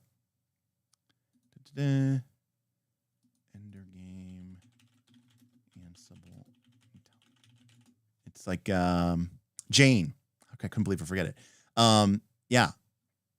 Basically the internet becomes self-aware in Ender's Game. It's really sweet. It's kind of the same idea here, which I love because I love those novels. Again, just inspo, right? Reclaimer TH3. Yes. This definitely looks like your definitely your Cosmos character. Love it. Rubido. The neo-human child, right? That's another quirk that we get from the Techno, the superhuman. This is your soldier, right? This is your soldier, meaning like capital S, capital O, L, infused with Genova cells and Mako energy. Anyways, very cool stuff. Look, I mean, just it's cool. I love. That's what I love about these games. That's what I love about RPGs, but I really especially love about this game. Like, this could be your starting character, right? You are Soleil. You're a symbiotic weapon, a Elgeltum beta class. Despite her humanoid appearance, the Soleil living weapon is actually a swarm of nanomachines designed to obey the instructions received from the Ergeltum gauntlet. During her first field test with Rubido, Soleil took advantage of the child's hesitation, going rogue and fleeing from the laboratory alongside her while most of the staff. I think that's a little bit of a translation issue. But you know what? Soleil is determined to destroy both her creators and the government that sponsored the project, even if this means involving Rubido in her vengeance, which is her theme. You can start the game as being a symbiotic nanomachine swarm, and you know what? You're just a level 5 character like everybody else, right? You take a couple levels in mutant, you take a couple levels in sharpshooter, okay? And by the way, to transform her body into a veritable arsenal. Yeah, awesome. In this game we have weapons. Well, I don't have a gun. Sure, my character has the same gun stat that everybody else character has on their character. But it's like, no, my arm, right? I'm going full nanomachine Tony Stark Avengers Endgame, and my hand is, my arm is transforming into a blaster, right? I'm going full cyborg from Justice League, from DC. But it doesn't matter. I don't need a special feat for that. I don't need to be level 15 for that or anything crazy like that. I can just start the game being this already fascinating, interesting, unique, cool creature. I don't have to earn the right to have a cool character, right? I get to start with a cool character. I think that's very appealing to me. Maybe it's because time is more precious now than it's ever been, but the idea that I have to put in sweat equity, right, in order to even be remotely cool, is just not appealing to me anymore. It might have been once my appealing once, but not anymore. Let's see. John says, imagine a game publisher having an official Discord and soliciting, and more importantly, listening to player feedback. And let me tell you, Manuel definitely does that. Manuel is even a member of the Knights of Last Call Patreon and comes in and chats with us and talks about, gaming concepts and ideas and, gives people feedback on stuff that we're talking about and answers questions that we have. It's just incredible from a game designer to see that. I love how each of these gives you just enough setting stuff in the description to get your brain working. And that's all I want, John. It's exactly all I want. I don't want you to come, somebody, I'll have to look it up because I don't know who to give credit to, but someone from our Discord, you know what? I'm going to do it right now. Let me look this up. Let's see if I can find it.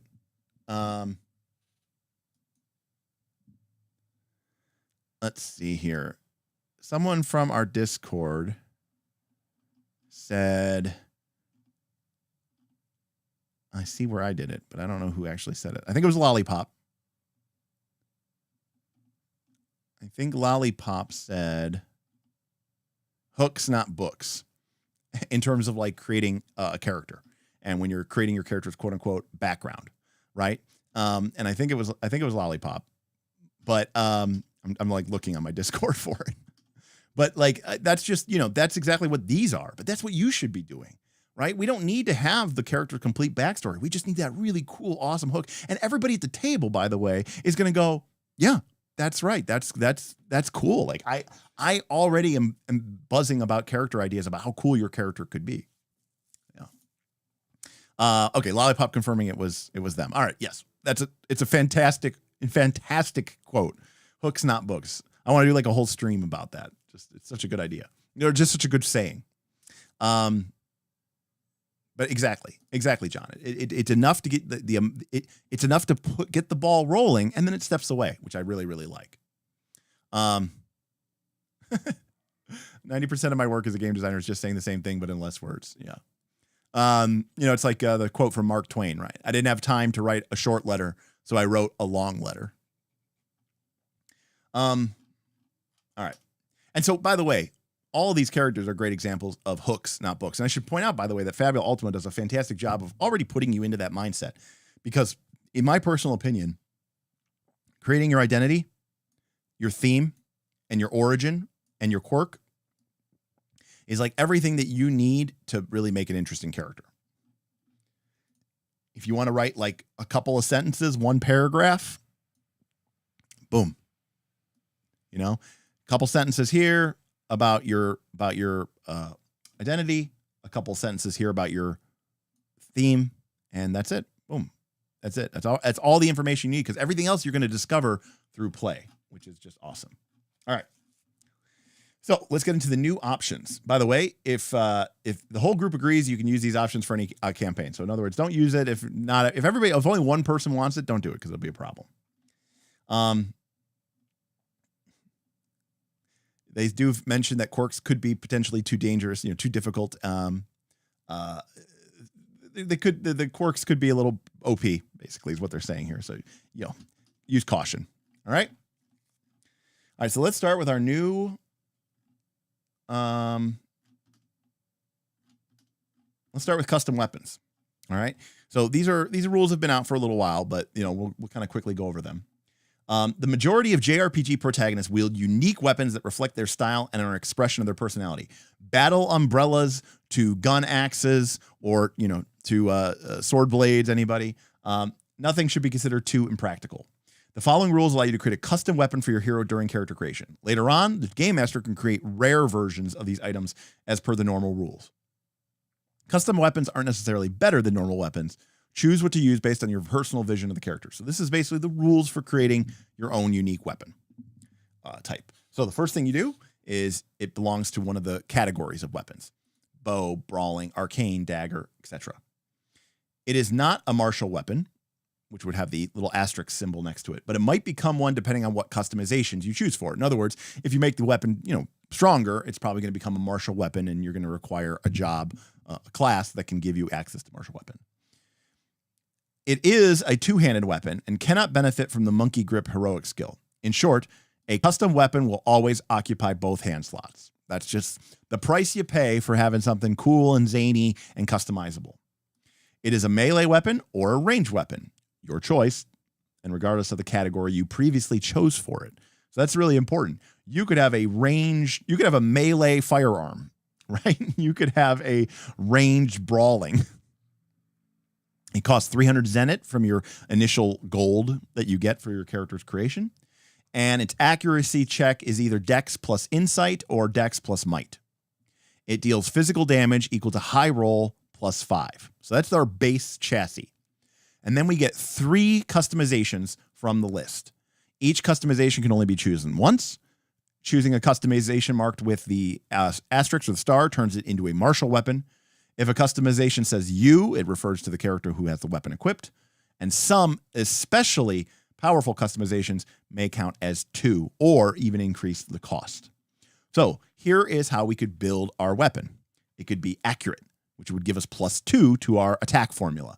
So maybe, we're envisioning, like a cyber rifle or some sort of optic vision blast or something. Or, maybe we have these extremely precise daggers, or maybe we have a dagger that's intelligent and it's actually sentient, right? And it seeks out our foes, right? Almost like that character from Guardians of the Galaxy, right? Where he can whistle with his spike of death.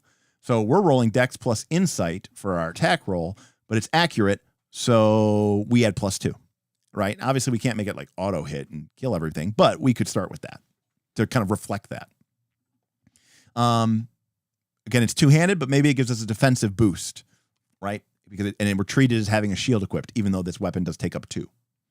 It could deal different types of energy damage and deal more damage. It could increase our magic defense. It could do even more damage. And by the way, you'll note that if we go with the powerful option, now suddenly it is a martial weapon. Quick transforming lets us transform our weapon, right? From gun mode to axe mode, right? So, we've got 1, 2, 3, 4, 5, 6, 7, 8, 9 different options that we can choose. Custom weapons allow you to create the most bizarre armaments you can imagine, but at the same time, efforts have been made to keep them somewhat balanced. For instance, one might argue that a quick and accurate custom weapon is always better than a pair of steel daggers. But there is a loss of flexibility because you can't combine that custom weapon with a different weapon. So there's pros and cons to each choice. And it does note that the transforming weapon is by far the most powerful one. So here's an example of just some, again, they give you the rules. Cool, great. And then they give us some samples. All right. So these are the Aegis blades, the iconic weapon of Catelyn Zelko, the pilot.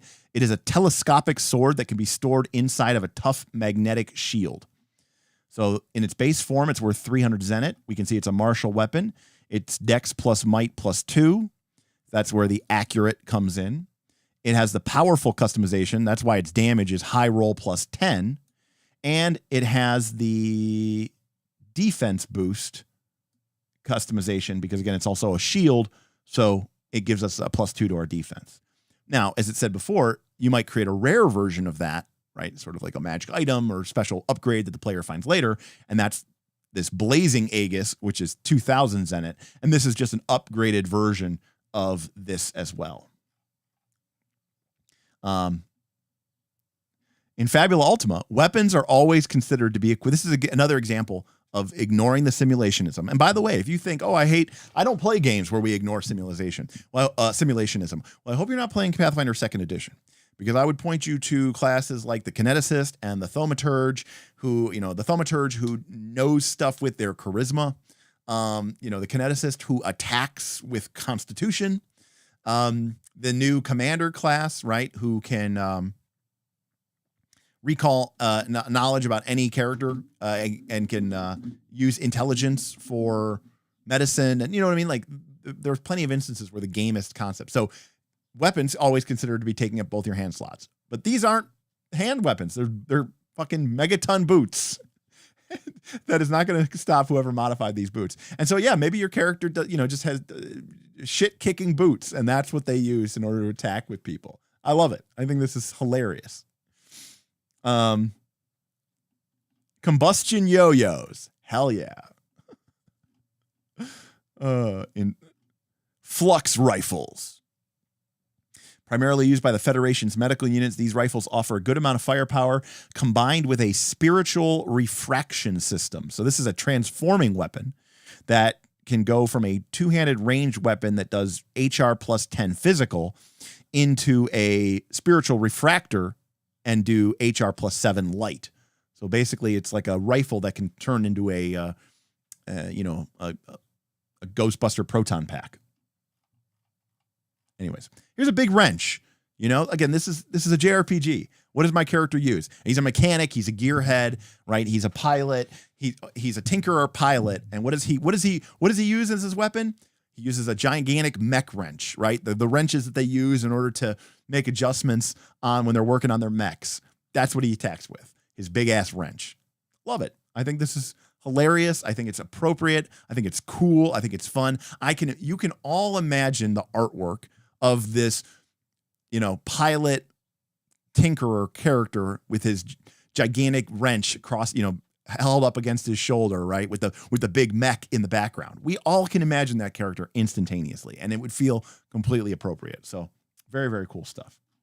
And again, remember, these aren't the items that you have to pick. These are examples. These are samples you can make. The whole idea is it's custom. You can make whatever you want to make. This is like the best of both worlds, because normally it's like, well, here are rules for making stuff, and we're not going to give you any examples. Or we're not going to tell you how to make anything. Instead, you have to use this list of pre-prescribed. Here's 75 items. You can't use anything else. This is the best of both worlds. Here is a system that is easy to use that will create relatively balanced items. And then here's a couple pages of examples so that you can get inspired. Fantastic. Love it. All right. Quirks are basically like a super strong mechanical theme that you can put onto your character. So quirks should be seen as a mechanical and narrative reinforcement of your character's unique nature. A player only has one quirk. Everyone should start with one, and no two characters should have the same quirk. All right. And they will be a little tougher than normal. All right. And again, it says it's not just about, this isn't like, your D20 game where, you pick up a prestige class or you splash an archetype just because you want some cool, sick abilities. The choice of the quirks is going to shape the very game. The quirks that you as a group choose are going to be not just some mechanical effect. It's going to have a big impact on the entire game. So, I'm not going to go through all of them, but let's pick one here. Okay. The cognitive ghost. You are a presence born within the depths of the soul network, straddling the line between demons and humans. Do you remember your earliest moments? What belief, memory, or emotion do you embody? How did that shape your appearance? Choose 2 damage types from air, bolt, dark, earth, fire, ice, and light. You gain resistance to the chosen damage types. However, you also gain vulnerability to a 3rd damage type from the list above. So we get 2 resistances and 1 vulnerability, which normally a character would not start with. We also gain the ability to perform rituals of the ritualism discipline, and we may use these rituals to transport creatures in and out of the soul network, as well as to gain information and track entities while inside the soul network.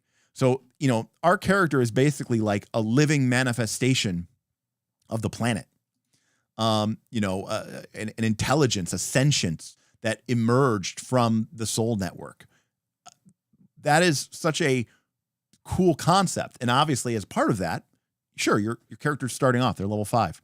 Yeah, but already our character can use the rituals rule, which are basically just clocks and long-term projects of a sort, but we can use it to like travel through the soul network and gain information and track people within the soul network because we're part of that, right? And this is such a cool character concept, but also this is going to have a big shape and a big impact on your characters, on the character's campaign and what they're doing. So let's take a look at another one here. Here we go. Enigmatic relic. So this isn't so much about you, right? Quirk doesn't have to be about you. It could be about what you have. You possess a strange weapon capable of shaping the weave of reality. By the way, remember, you start with these. This is your quirk. You start the campaign with this. An artifact from a forgotten past, or perhaps even a faraway future. How did you obtain it, and how did you discover the basics of its functioning? Who is trying to take the relic from you? Together with your group, create a relic, a rare custom weapon worth 1,200 zenit or less. The relic is an artifact and may only be destroyed through a PC sacrifice and may only be stolen from you or lost due to a surrender. As long as a player character or villain has the relic equipped, they may perform the skill action to have it manifest a power of their choice from among the following. They can ask the GM a single question, and we answer truthfully with visions given to you by the relic. We can choose a discipline from amongst chimerism, elementalism, entropism, ritualism, or spiritualism. Until the end of the scene, any character who has the relic equipped may perform rituals of that discipline for the MP being halved. So we pay half cost for our rituals. And until the end of the scene, all attacks with the relic deal 5 extra damage, and all damage dealt ignores absorptions, immunities, and resistance. Additionally, the character may immediately perform a free attack with the relic. The second and third options are cumulative with themselves. For instance, using the second option for chimerism 3 times within the same scene will make it so that it costs 1/8. However, remember, like I said, these aren't for the kids. These aren't simple.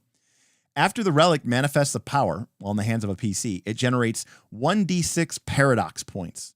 If the relic's paradox points ever reach 10 or higher, all paradox points are lost and the player immediately rolls a d6. On a 1 to 4, the relic becomes completely inert and cannot be equipped until a specific action is taken or condition is fulfilled. And on a 5 and 6, the relic unleashes a terrible and unprecedented force, causing death and destruction, a serious alteration of time and space, or even the advent of a new threat, bold, for the world, Game Master's choice. So, yeah, this is going to have an absolute, number one, these are all insanely powerful abilities, and your character starts with this. So, your character, remember that crazy ass artifact or whatever that we were talking about? Maybe your character, starts basically with the Orin from Neverending Story. They can reshape reality. They can make certain things will manifest. But there's a problem, right? They're messing with space-time. It's actually a relic from the far future. It's a black hole singularity enclosed within a technosphere that was sent back through time or something like that. If you use it too many times, it can unleash, cataclysmic destruction. Your character just starts with that. So yeah. Good stuff. So other examples include Fugitive Experiment, From a Distant World, Inventor Prodigy, Neo-Human. You're the next stage in evolution of, you're genetically enhanced, you're, artificially constructed. You are kind of a, super being in a way. Whenever you join a conflict scene, you may choose one option and increase it by 1 size. Or if it's D12, you can have your attribute go all the way to D20, which, is ridiculous. In a game where, things cap at D12, you go all the way to a D20. That's pretty sweet. Hey, look, you could be Eris. So, lots of cool quirks. Definitely techno fantasy themed, although some of these I think you could use for your high fantasy campaign as well. Hey, look, you want to be Red 13? Well, take this quirk. Look, there's no doubt, there's no shame in it, right? We love these stories, we love these tropes. There's no reason why we shouldn't, embrace these concepts.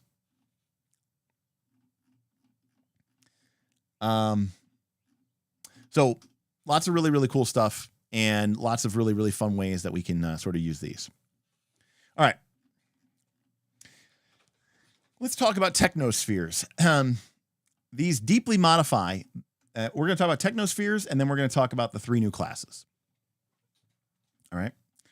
Technospheres are crystals in which energy from the worldwide stream of souls has coalesced and stabilized, aka literally materia, or literally, espers from Final Fantasy VI. But really, honestly, literally materia. Materia are, I think they're like fossilized, crystallized Livestream. I think that's exactly what materia is in Final Fantasy VII. When placed within specially constructed equipment, these gems react and alter its characteristics, perhaps even granting new powers to the user. So this deeply modifies the mechanics of the rulebook with the goal of replacing part of the complexity instead of merely adding to it. If you use these rules, all players in the group must use them. All right. In rules terms, technospheres take many of the features that make up a character and equipment and turn them into modular options. Classes, your whole class, your skills that you gain from those classes, the qualities and more can now be swapped in and out freely. While these rules are especially fitting for a techno-fantasy context, they can be used in any game. In general, these rules do not make characters stronger than normal. You could say they make them strong in a different way. So we have 2 different types of spheres, and I'm not going to lie. I know they're from Greek, but I don't love the names. I didn't love the names in the playtest, and I kind of don't love the names now, just because it's tough for people to say. So you have memnospheres, and then you have hoplospheres. So, or oplospheres. So memnospheres are generated by the accumulation of thoughts, emotions, and knowledge within the stream of souls and respond to new events and associations. In gameplay terms, each memnosphere is associated with a class and grants its users access to some of that class's skills. Now remember, in Fabula Ultima world, skills are literally the features that you gain from a class. Oplospheres are quite literally clots of soul energy tied to a specific element, such as fire or earth, or concepts, such as healing or casting spells. In gameplay terms, hoplospheres reinforce the items in which they are placed or the abilities of those who equip them. So memnospheres grant us new abilities. Hoplospheres sort of enhance or augment those abilities. All right? These are fairly complex, so we're not going to get super detail into it, but it does talk about the implication of your game world for this purpose and all this other stuff. So you can buy these, and again, they have to be like slotted into your character sheet in order to use these. So you have your alpha, beta, gamma, delta slots, and increases as we go up throughout the course of the game. And you will, as you go through the game, find new technospheres. All right. And as you find new technospheres, you have the ability to swap in and out those spheres. Now, what does this mean? It means that, and I'm going to scroll. Let's see. I'm sure that we've got some examples here. Okay. Oh, maybe they don't have an example of a memnosphere. So, and as an example of a memnosphere, you could have like a healing module. All right. And it's literally the spirits class with, level with the spells like healing and the spells like, curing statuses. And a character could take that sphere and slot it into their equipment slot, and they would gain those abilities. All right. So it recommends that you limit them to the following classes.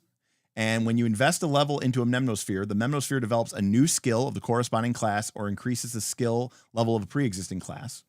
Okay?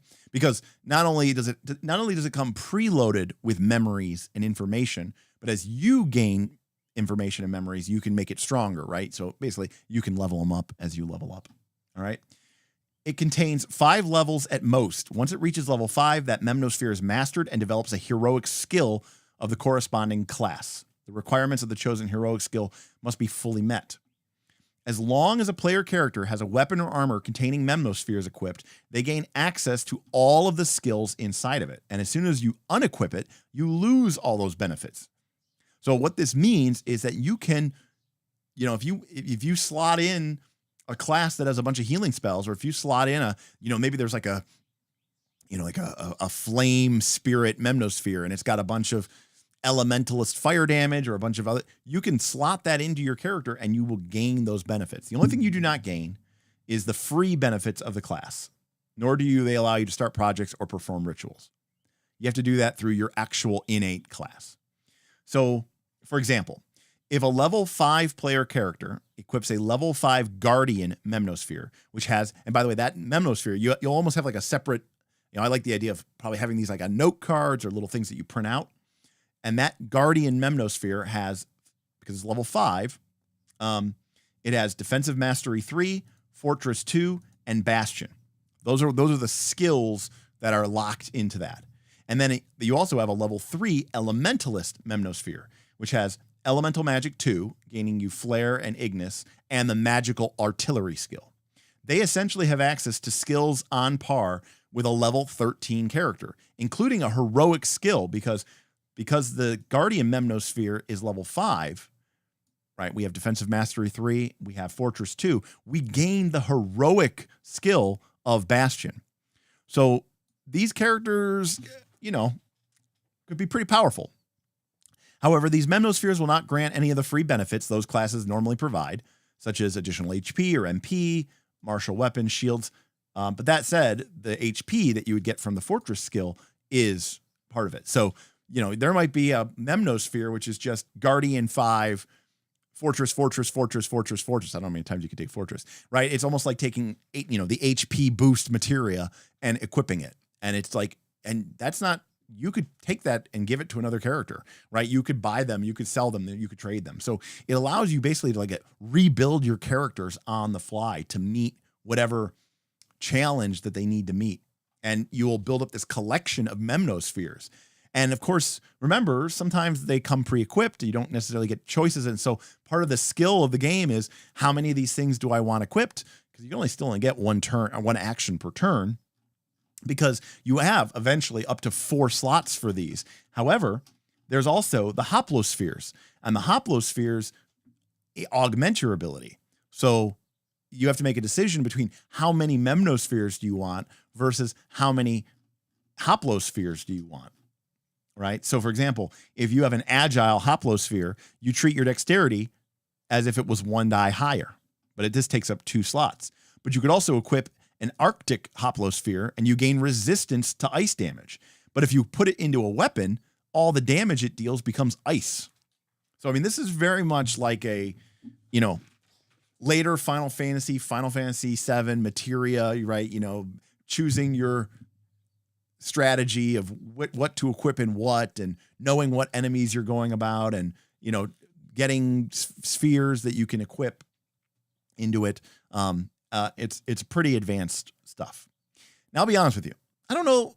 I think these rules are awesome. I don't know that I would want to use them personally, because I feel like it could just be a little bit too much complication. But this gives you just such crazy customization for your character. It's not even funny. Because remember, you still have your innate class too. So absolutely crazy. And again, it gives you a lot of flexibility with the kind of power and characters that you can make. Look, they do have it. Here we go. So this is this is an example of a hoplosphere, sort of the template, right? And you can have these things equipped this way.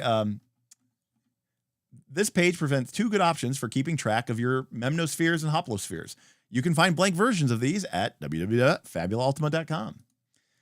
When developing a memnosphere, it can be a good idea, and I think you should absolutely do this, to give it a custom name independent of its class. For example, an entropist, which is one of the void, gravity, dark, haste, time, space class from the core book.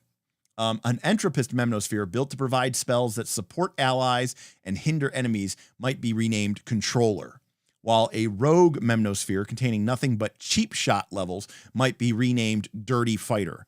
So, right, so you have these loadouts, right, that you can swap between. Cards are an effective way to keep track of hoplospheres, but you might end up with quite a lot of them. A fun and interesting option is to color the circle behind the spheres in a way that reminds you of their use. For example, Hoplo spheres that grant offensive effects might be colored red, while those might grant healing or immunity might be colored green. This way, when a player character places technospheres inside of their weapon or armor, the player can simply note down the name of the spheres, grab the corresponding card, and put it into a stack, which I think is great. And here's an example of a memnosphere called the scanner, right? And you can imagine in a technosphere, right? Like this could be like a module, it could be like a gem or a crystal full of like ancient spirits of knowledge, or it could be like a literal like techno module. Maybe you're playing a super cybernetic game and you plug in a Cyberdyne scanner module version 3.5. And this gives you essentially 2 skills. It gives you the lore master skill, or it gives you the lore master class, but it gives you 2 levels in flash of insight, and it gives you 3 levels in focused. And because it's level 5, you also gain the heroic skill extra extra mind points. In this case, giving you plus 10 MP. So this is going to give us plus 9 MP. So just equipping this gives us plus 19 MP. In addition to letting us use flash of insight, we can ask up to 2 questions. So this is like an example of how you would do this. Very powerful and very cool. And, it allows characters to really explore the space, All right. Really, really complicated. It's not complicated, but you can easily imagine, like, it really comes down to like your part. Like, I can tell you something. If I was playing this with like Smith loves to do this. He loves cards when he plays games. Like he loves, like when he's playing a spellcaster, he loves to literally take like, like the binders that people store their magic cards in, or their baseball cards in, or whatever. And he'll like take the card slots and put them in there like it's his spell book. He's such a nerd. I love it though. It's so cool. But I can easily imagine a group of characters, having a group binder of the different spheres that they have available, and then maybe you even have like a little tableau in front of you where maybe you print something out, or on a piece of paper, or maybe you have like a 3D printed thing where you have like literal slots for those cards to slot in the different technospheres. Is that a little extra? Sure. But I think it's really, really cool. And I think it would be really fun to be able to like have access to your library of different technospheres, and you can, slotting them in and slotting them out. The one thing I did not see is like, what's the timing on equipping these things? Here we go. It cannot be done during conflict. Okay, that's good. That's good. Perfect. Thought of it. Very smart. Good. Okay. And I also like that you cannot equip an item containing a memnosphere that grants skills that you already have access to. So you can't just like double down on your already existing class, right? This is a great way for the fighter to slot in a white mage module and gain access to some spell casting. Very, very cool. Very cool. All right. So new character classes. We have 3 of these. We have the Esper, aka the Empath, the Scion, the Soul Hacker. Espers have developed the ability to connect with the spiritual web of sensations, the soul network, and rely on it to transmit information and improve their physical and mental abilities. Because of this, each Esper applies the powers in a remarkably different way, right? So this is your classic psionic, super, glowing, powerful badass, right? Your Esper, right? If you're playing StarCraft, this would be like your Ghost. Maybe like a sharpshooter Esper, right? Would that be like, maybe they have that. Is it like a Ghost? No. Cyber Vampire, Magic Gun Girl, Net Wizard, Road Knight, Soulstream Psyblade. All right, well, that's pretty cool. Soulstream Psyblade is pretty sweet. Esper 3 levels, Weapon Master 2 levels. I mean, that's pretty cool. Test subject, Chimerist 1, Fury 1, Mutant 3. And remember, these are all just examples. You don't have to do anything like that. You can make it whatever you want. All right. So what do we get for being an Esper? And again, remember, always just great questions. Just great. You don't have to answer these at, like you can answer these through play. You can answer just something to think about. I love how they give these little these little sidebars, these little nuggets, not a ton of stuff, just 4 simple questions so that we understand the role that your class or your character has in this world. Are psychic abilities common or are they very rare? We decide you're the Esper. This could be part of your story. You know, it's your part of your world too. Anyways, love it. All right. So we increase our MP by 5, and then we have access to a couple of different skills. So we have cognitive focus. We can take this up to 5 times. At the start of our turn during a conflict, we may choose one ally who is able to hear you or one enemy that you can see if they're suffering from dazed, enraged, or shaken. Until the start of your next turn, the chosen creature becomes your focus. You gain a bonus to skill level. You gain a bonus equal to your skill level in cognitive focus, so up to 5, to checks you perform to examine your focus, as well as to accuracy checks and magic checks for attacks and offensive spells that include your focus among the targets. When you cause your focus to recover hit points and or mind points, they recover skill level times 2 additional HP and MP. So basically, we can choose an ally and help them out extra. Or if we have an enemy that's somehow been set up to be dazed, enraged, or shaken, a great reason for one of our allies to potentially put that status onto them, we can then make them our focus for free, and we can gain a really, really high level bonus to hit them, right? Because it's like our Esper is like locking in on that person. Very cool. All right, we can only take up to 10 levels. It's always so painful because there's like always like 17, 18 skill points worth of stuff, and you can only get 10 of them. Hypercognition, up to 5 ranks of this. The total MP cost of your spells and verses, that's from the Chanter. Spells are from your basic spellcasting classes that include your focus among their targets is reduced by skill level or skill level by 2 if your focus is the only target. Ooh. So, you can start to get a sense or a theme for the Esper, right? Which is that they really want to focus in on one target and really kind of, to the exclusion of the others. Then we get a really cool, there's no ranks, it's just one thing, but Navigator lets you communicate telepathically within any conscious ally within one travel day. You are able to hear each other for the sake of skills and effects. And you gain the ability to do like what the other character had. You can tap into the soul network and do all sorts of clock ritual bullshit. I say bullshit in a very loving way, right? Because your character is a psychic. You can access into that, the great human connection. What would Apocalypse World would call it, opening your mind to the psychic maelstrom, right? Psychic gifts. Each time you take this skill, you gain a gift. The rules for gifts and for the brainwave clock can be found on the next page. Holy shit. Okay. So every time we take it, we get a gift. The rules for gifts and the brainwave clock can be found on the next page. Okay. A little bit more complexity here. And lastly, psychokinesis. Again, this is not we just gain it. We take it, we gain it. When you perform an accuracy check, aka when we're attacking, we may replace one of the attribute dice with willpower. So, for example, we could roll Dex plus willpower for short bow. Very cool. Additionally, your melee attacks with weapons belonging to the arcane or sword categories may target flying creatures. Well, because we have psychokinesis, right? We're literally controlling our weapons with our mind. Very cool. Well, friendly neighbors, there's only one problem, friendly Spider-Head. We only gain our cognitive focus during a conflict. So when we're not in a conflict, we can't have a focus.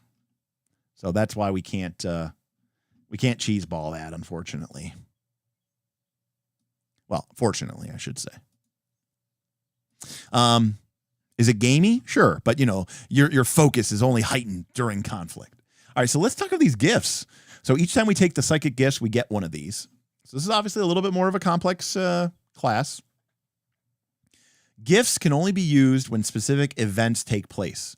When this happens, you may spend an amount of MP equal to the number of filled sections in your brainwave clock multiplied by 5 in order to apply the effects of that gift to the event. You may only use a single gift per event. If a gift causes HP or MP recovery, or if it causes MP loss, the amounts increase by 10 if you're higher level or 20 if you're really higher level. When you first acquire the psychic gift skill, you start a brainwave clock. Your brainwave clock has 4 sections and it begins every scene empty. After you resolve one of your gifts, fill one section of your clock. You do so after it has been calculated. Your brainwave clock determines your gifts cost in mind points as well as their effectiveness. So in other words, the more gifts you use during a scene, the more expensive they are going to become. Sections of your brainwave clock may not be filled in any way other than described, and they may only be erased through the brainwave discharge heroic skill or through effects that expressly affect brainwave clocks. Wow, okay. Atmokinesis event, we just dealt damage. The damage becomes air or bolt, and its source deals extra damage equal to 2 plus the number of filled sections in your brainwave clock. So as our clock gets more filled, we can do more damage, but it costs us more and more MP. Clairvoyance, when an NPC becomes your focus, or when you create a bond towards an NPC, we can ask them a question. Gravitokinesis, it becomes earth or physical, and we can deal additional damage. And if we do damage to a flying creature, they're forced to land. Gravity, crush. Life transference. Whenever we cause one or more enemies to lose hit points, we can choose ourself or an ally. If the creature is in crisis, aka bloodied, aka below half hit points, they recover an amount of hit points equal to 5 plus the number of sections filled in by your brainwave clock multiplied by 5. So somewhere between 5 to 25 hit points, plus bonuses if we're higher level. So this is a much longer list than I expected. So basically, you could be an Esper and you can have all sorts of really cool, weird psychic gifts, or you could just take like a bunch of cognitive focus and hypercognition and get really good at casting spells and targeting and attacking your enemy. All right, so we got a bunch of these different things. I'm not going to go over every single one of them, but this is a pretty complex class. And Solana says it's a little complex, but it's no floralist, right? Which I have only glanced over from the natural fantasy. That class is, in my opinion, has gotten out of control. Way out of control. I thought the cook was out of control. The floralist is crazy. All right, so this is really cool. I mean, you're doing a lot of weird, cool, crazy shit. You've got this weird clock that you can manage. And again, we're going to cut ahead here, but if we master Esper, which is to say that we get to level 10 in the class, then we get a heroic skill. And one of the skills that we could choose if we wanted to is this brainwave discharge. Because remember, once our brainwave clock is full, we can't use any more gifts. And we can't reduce that without using this heroic skill. So let's take a look at this. Brainwave discharge. When your brainwave clock is full, you may use an action, so that's our turn, to erase all of its sections. If you do, you may choose one option. You deal 20 physical damage to every enemy that is present in the scene, or you deal 30 damage to a single enemy you can see.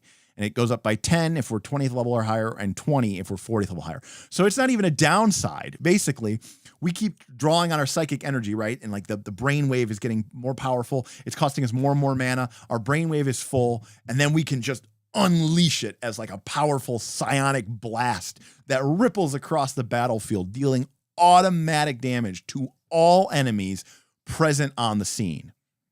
I mean, that's pretty sweet, right? That's pretty sweet. Like I was thinking like it was going to cause you damage, or I was thinking it was going to be some sort of check. No, this is only a good thing. That's awesome. So this is a pretty cool class. Not going to lie. I'm a big fan.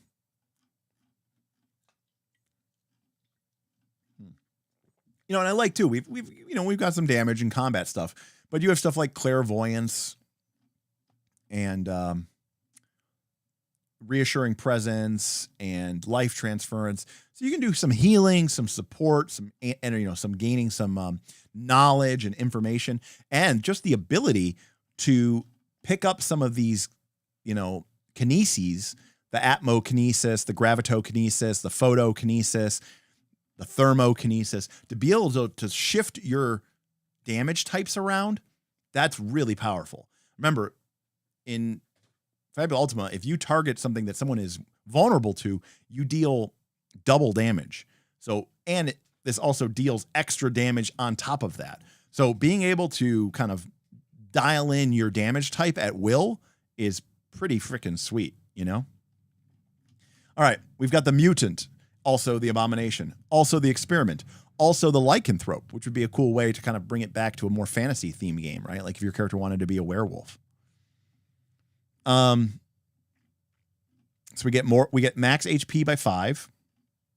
And again, just great prompts. Was it from magic or was it from science? You know, who's responsible for our mutations? What are our feelings towards them, right? Just great questions to put us in the mindset of our character without being too prescriptive. Also, I love the little 8-bit symbol for this class, this nice little 8-bit strand of DNA. That's very cool. All right, so here are our skills. And just like the Esper, this is a little bit more of a complex class. So our first skill that we can get up to 3 levels in is acromorphosis. Our unarmed strikes deal extra damage based on our skill level. And we gain a bonus equal to the skill level to our accuracy checks with them. So that is a nasty unarmed attack, if I'm not mistaken. I mean, if you have 3 ranks in this, you're dealing 12 extra damage with your unarmed strikes, and you're getting +3 to hit with them. It's both damage and accuracy. But at the start of your turn during a conflict, you may choose a weapon category other than brawling. If you do, your unarmed strikes now belong to the chosen category. If you chose bow or firearm or thrown, they become ranged weapon. If you choose dagger or sword, they cannot be used with triple slash. Wow. That is a lot of accurate damage. Scary amount of damage. All right, biophagy, up to 4 ranks. After one of your attacks or offensive spells causes one or more enemies to lose hit points, if you are in crisis, you can recover hit points. So basically, once you're below half, if you do damage, you can heal yourself for free. That's pretty good. Ecdysis,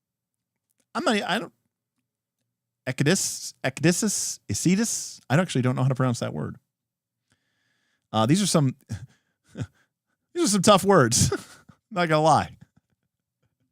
This next one's pretty rough too. This is pretty tough.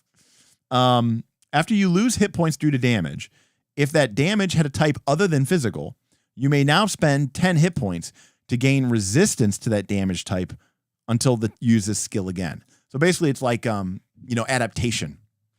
So like if you take fire damage from a fire creature, you can take 10 extra damage, but now you have resistance to fire damage basically until you use the skill again. So it could be a long time. Just learn to speak Greek. Yeah, easy peasy. Genocliposis.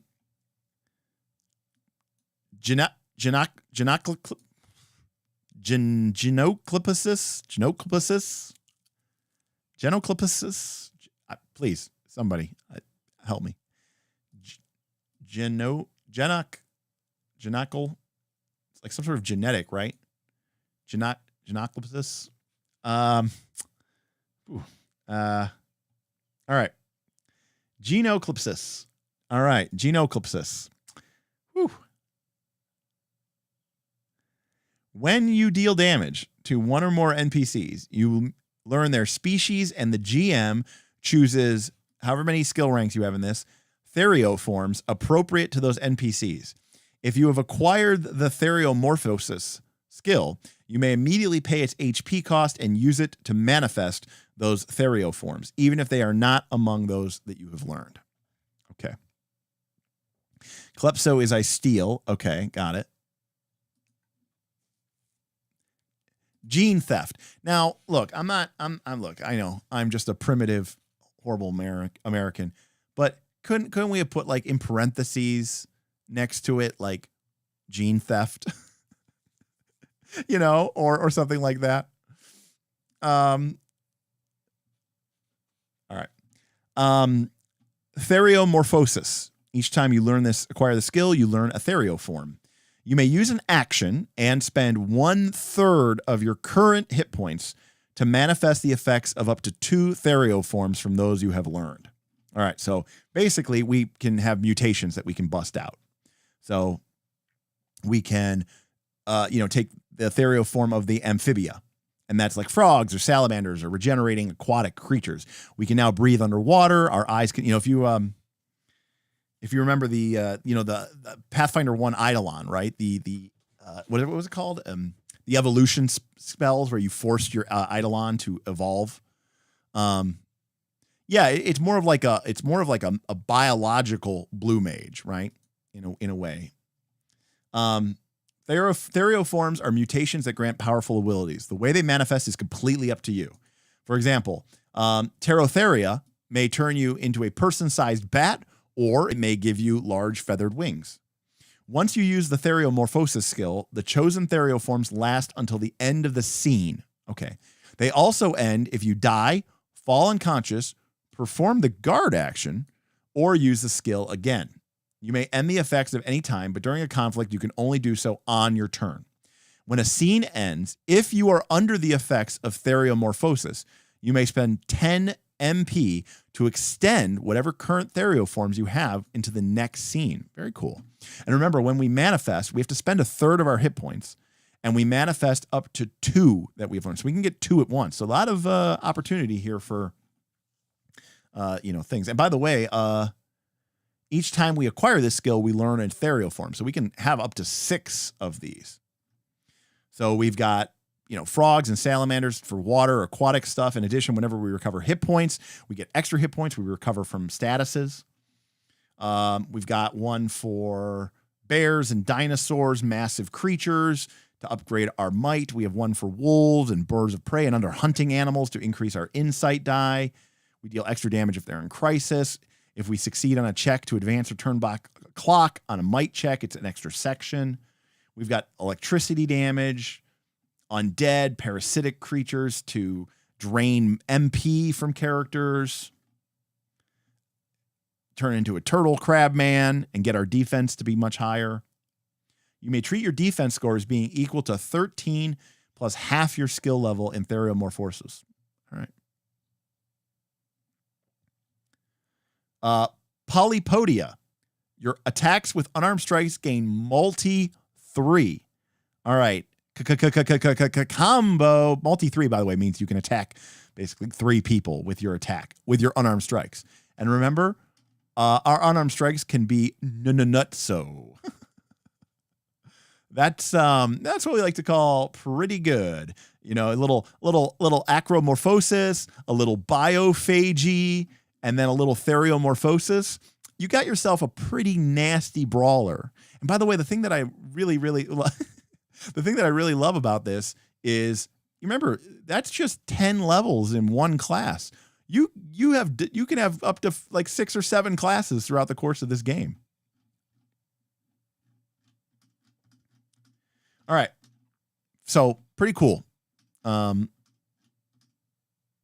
Complicated. I mean, the Esper, and this one's probably, I think, even maybe more complicated, but but I also appreciate that. Okay, a couple of things. This is actually true. And I've actually talked with Emmanuel a little bit about this on like the Discord and stuff. I generally speaking prefer or like the classes that are more, that I can easily imagine these abilities interacting with other classes. Some of the classes from like natural fantasy and some of the classes even from high fantasy, but the floralist, the cook in particular, they're very self-referential, right? Their skills and their abilities really only focus on the class itself. In other words, your floralist abilities aren't really going to work well with your weapon master or your brawler or your, whatever other class. From the core rulebook, and a good example of this is the arcanist, right? The arcanist with the summoning abilities. Most of that stuff is pretty self-centered to just being able to, summon your arcana. But what I like about these, like this mutant, for example, you could easily imagine.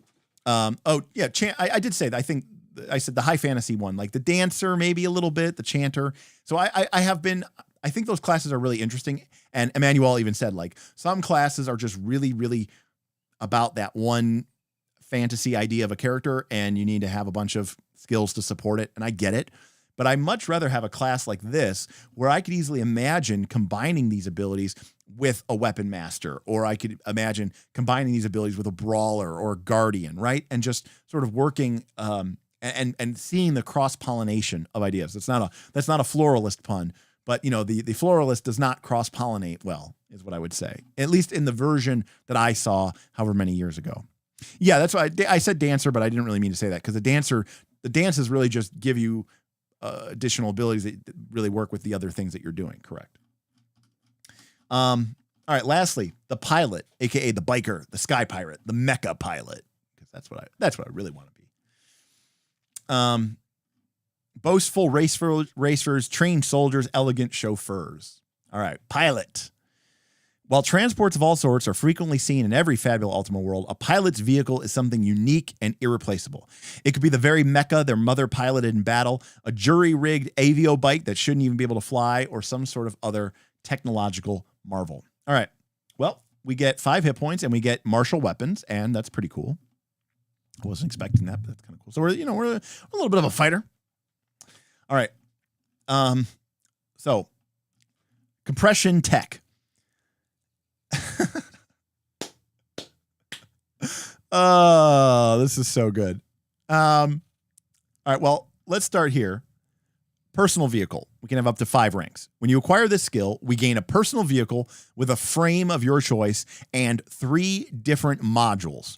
When you acquire this skill again, you gain 2 additional modules. And guess what? Just like the other 2 classes that we've seen from this book, we have a whole subsection about how to build our vehicle. And it's got all sorts of different modules, weapon modules, armor modules, support modules, as we would have expected.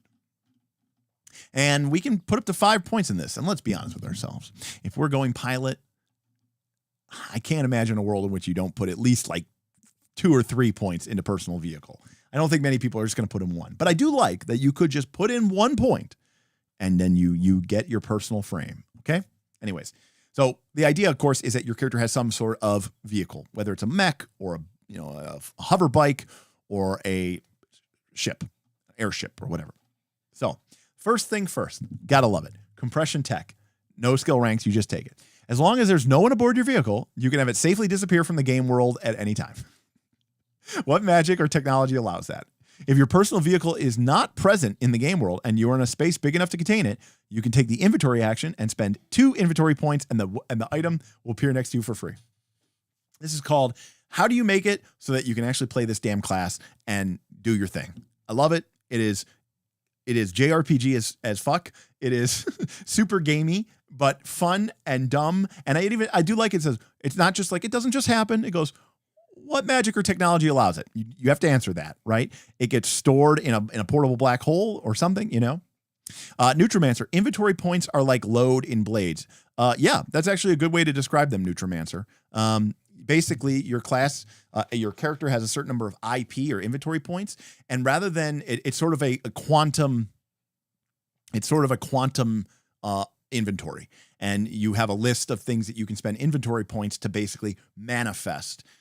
Unlike load, however, inventory points get decreased, and then like when you visit, the small little merchant's booth, instead of worrying about which items you bought, you can just buy up your IP, right? So exactly, flashback. That's exactly right. It's like flashback inventory. So rather than saying I buy 3 healing potions, 2 mana potions, and 1, paralysis curing potion, we don't worry about that. We just say, okay, how much does it cost for me to top up, fill up my IP? And then GM might say, whatever, 70 Zenit, 60 Zenit. And then we write down that we have 6 IP inventory points, and then we can use those. Now, there are some classes in the game that get expanded inventory points. Like there are classes that actually work. If I was a player, I love inventory points. I think they're really cool. And I would want to pick, like, there's like 3 or 4 classes that each give you bonus IP. So like your character can have like 12 IP or 14 IP. And I think that's really, really cool. Anyways, this is awesome. Great to just, hey, you got this big mech, you got this cool ship. Sometimes it's inconvenient, but also it's a pain in the ass if you don't get to use it. So here's a way for you can use it. All right, flexible configuration, 4 ranks. When you perform the equipment or guard action while driving your personal vehicle, you may choose up to skill level, aka up to 4, if you have 4 ranks, of its enabled modules and disable them. If you do, choose up to an equal amount of its disabled modules and enable them. In other words, you can reconfigure your ship or your mech on the fly, right? Like if you need to I need to reroute the power from the weapons to the shields, and because I need to hold off the energy blast weapon. And if your character has a bunch of defensive modules, but you were configured for offensive mode in your mech, you're going to take the equipment action or guard action and reconfigure your modules and, reroute the weapons array to your defensive shield matrix, and boom, you're done. And you can say that. And it's not just bullshit. It has a game effect. Awesome. Heart in the engine. Up to 3 ranks. At the start of your turn during a conflict, if you're driving your personal vehicle, you may spend 10 MP. If you do, choose one option. The next time you deal damage this turn, deal extra damage. Or the next time you suffer damage from the start of this turn, it's reduced by skill level times 2 damage. Or you can recover. So I guess the idea here is that, like, it's not just the machine, right? It's the pilot, right? Is that the line from Top Gun Maverick, right? It's not the plane, it's the pilot, I think is what he says to him. So I think that's the whole idea behind this, right? It's the idea of, like, your character is, taking their mind points, right? Their focus, their determination, their grit, their whatever, and they're applying it to the personal vehicle, making it more accurate, take less damage, or recover because, again, it's the heart. It's not just it's not just the ship. It's not just the vehicle. It's the person piloting it. Very cool. And then lastly, we talked about personal vehicle. We'll get to that in a second. Strong grip. When you perform an accuracy check with a weapon module, which is we can get through our personal vehicle, so useless unless we have a personal vehicle, you may replace one of the attributes with might. Okay. Interesting. I don't know why that's a thing, but maybe we can find out when we get into it. All right. So entering a vehicle during a conflict requires the objective action. All right. Normally there's no check required, but the GM may introduce a clock if there are serious dangers or obstacles. If the personal vehicle is accessible when the conflict begins, characters may enter immediately before the initiative check. Leaving the personal vehicle doesn't require an action, but during conflict, it can only be done on your turn. The personal vehicle can contain any variable amount of human-sized creatures, depending on its frame and modules, but only the pilot may drive it. Additionally, the other passengers cannot cover creatures when they perform the guard action. The maximum number of modules enabled at the same time on a personal vehicle is equal to 3 plus the pilot's skill level in personal vehicle. The pilot may freely reassign their personal vehicle's enabled and disabled modules outside of conflicts. But remember, inside conflict, we need to have the flexible configuration ability. All right, so pretty cool. So first, we pick a frame.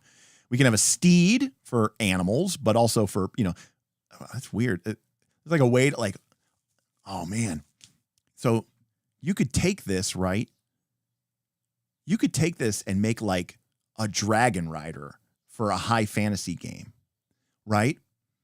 So instead of it being like a vehicle, it's an animal. And so you could have, like, a, not just like some, like, winky dinky little small size dragon. Like, you could start the game with, like, a legitimate, Drogon, a Valerian kind of sized dragon, right? And that's your character. Like, you could have a dragon rider at the beginning of the campaign. That's very cool. You could also have a mecha dragon. That's a mecha dragoon. That's also, yes, exactly. But I'm saying even if you want to, this is my example, like, the class's name doesn't have to be tied strictly to techno fantasy, right? So, anyways, that's really cool. So you could have a steed for small fighters, skateboards, like, if you want like a super awesome rocket hoverboard. An exoskeleton is for your power armor, your sort of space marine power armor, big mechanical limbs, like the thing that the guy wears from Edge of Tomorrow. Mecha for large combat robots piloted from within. Each pilot must pick the frame, and then I also think, okay, steed is also used for small fighters, right? So that's for like your X-Wing, right? Each pilot must pick the frame for their personal vehicle when they obtain the skill. This remains unchanged for the rest of the game, so make sure you choose carefully based on your character style and personality and consider the role they will have in the campaign. For example, choosing a fighter plane doesn't make much sense if your story takes place in the slums of a cyberpunk megalopolis. How about an anti-grav bike instead? All right. A variable number of weapon modules, armor modules, and support modules that can be connected to the personal vehicle's control systems, aka enabled, or kept inactive but still attached, disabled. Some options, such as the flexible configuration skill, which we read above, and the secondary offensive module may allow you to quickly enable and disable modules. All right, so here we go. If we're driving a personal vehicle with an armor module established, a pilot does not have access to the normal contents of their armor slot. Instead, that slot is considered occupied by the vehicle's armor. If the personal vehicle has no armor module, then you can keep using your normal armor as possible. Okay? For example, a pilot with the Guardian class benefits from the defensive mastery skill while driving a personal vehicle with the heavy plating module enabled, but they do not benefit from the dodge skill granted by the Rogue class. Okay. Weapon modules. Basically, we do not have access to our hand slots. Instead, there we are using our vehicle's hands, basically, our vehicle's weapons. All right. All right. Support modules. We cannot have more than one enabled support module of the same name. Some support modules count as two modules because they're extra complex. All right. A pilot's personal vehicle doesn't have its own separate stats. Instead, oh, that's interesting. Okay. I mean, I get where they're doing this. Okay. And it is instead treated as an extension of the pilot themselves. It could be damaged or rendered temporarily unusable as a narrative consequence should the pilot choose to surrender, but it cannot be destroyed unless the player agrees to it. I shouldn't have expected anything less, but that makes total sense. Also, the fact that I get to use my stats means that this is how you can have this character work in conjunction with characters that aren't in mechs. Repairing a narratively damaged personal vehicles requires an amount of Zenit equal to your skill level multiplied by 100. On the other hand, rebuilding a destroyed personal vehicle should be achieved as part of the pilot's narrative arc, which is why it should only be destroyed if a player is okay with it. Ooh, the game master should reward new modules or upgraded versions of existing modules as part of the campaign reward. So even the mech pilot can get cool new rare magic items, right? So you can find rare versions of armor modules, weapon modules, right? Imagine, you're breaking into the elite government facility, the high-tech robo lab, and you find some state-of-the-art experimental gravimetric pulse cannon, and you take it and you're hot, jury rigging it and hot rodding it into your mech. That's pretty sweet. All right, little note here about interacting with the Tinkerer class from the game. They might use the upgrade heroic skill and the rules for projects, which is what Tinkerers can do. Basically, Tinkerers can make long-term projects to improve modules or invent new customizations. For instance, they might install a reactor to enable space flight or an antenna that emits anti-magic waves. When it comes to special modules created through projects, the group as a whole should make sure that these do not impede on another character's strengths or roles. Perfect. Give it a limited number of uses or flaws. I love it. Perfectly. All right, so here's some examples of some personal vehicles. We've got a hover skate, an armored motorcycle, an assault exoskeleton, a bipedal destroyer, a mechanical crab, a starfighter. There's our X-Wing. We've got mecha. We've got steed. We've got exoskeleton. So we can have armor modules, basically to give ourselves better defenses and magic defenses. We have different weapon modules that we can equip to our. Again, remember, we could be a starfighter, but we just use the same rules as everything else. But we can see here we got machine guns, rifles, and again, you look at this damage. This damage is the same damage that would be done, by a normal character, and that's what's really cool about it, because that means it's not broken, and you get to actually be your cool character in a mech, while the living nano swarm person is just them, but you're just an ordinary gal but you just happen to hop into your gigantic 20-foot mech, and now you can go toe-to-toe with the creatures that you're fighting. I think that's awesome. And here's our support modules. So we can gain flying, we can have resistance to elements, we can have advanced targeting to gain accuracy benefits, we can burrow through the ground.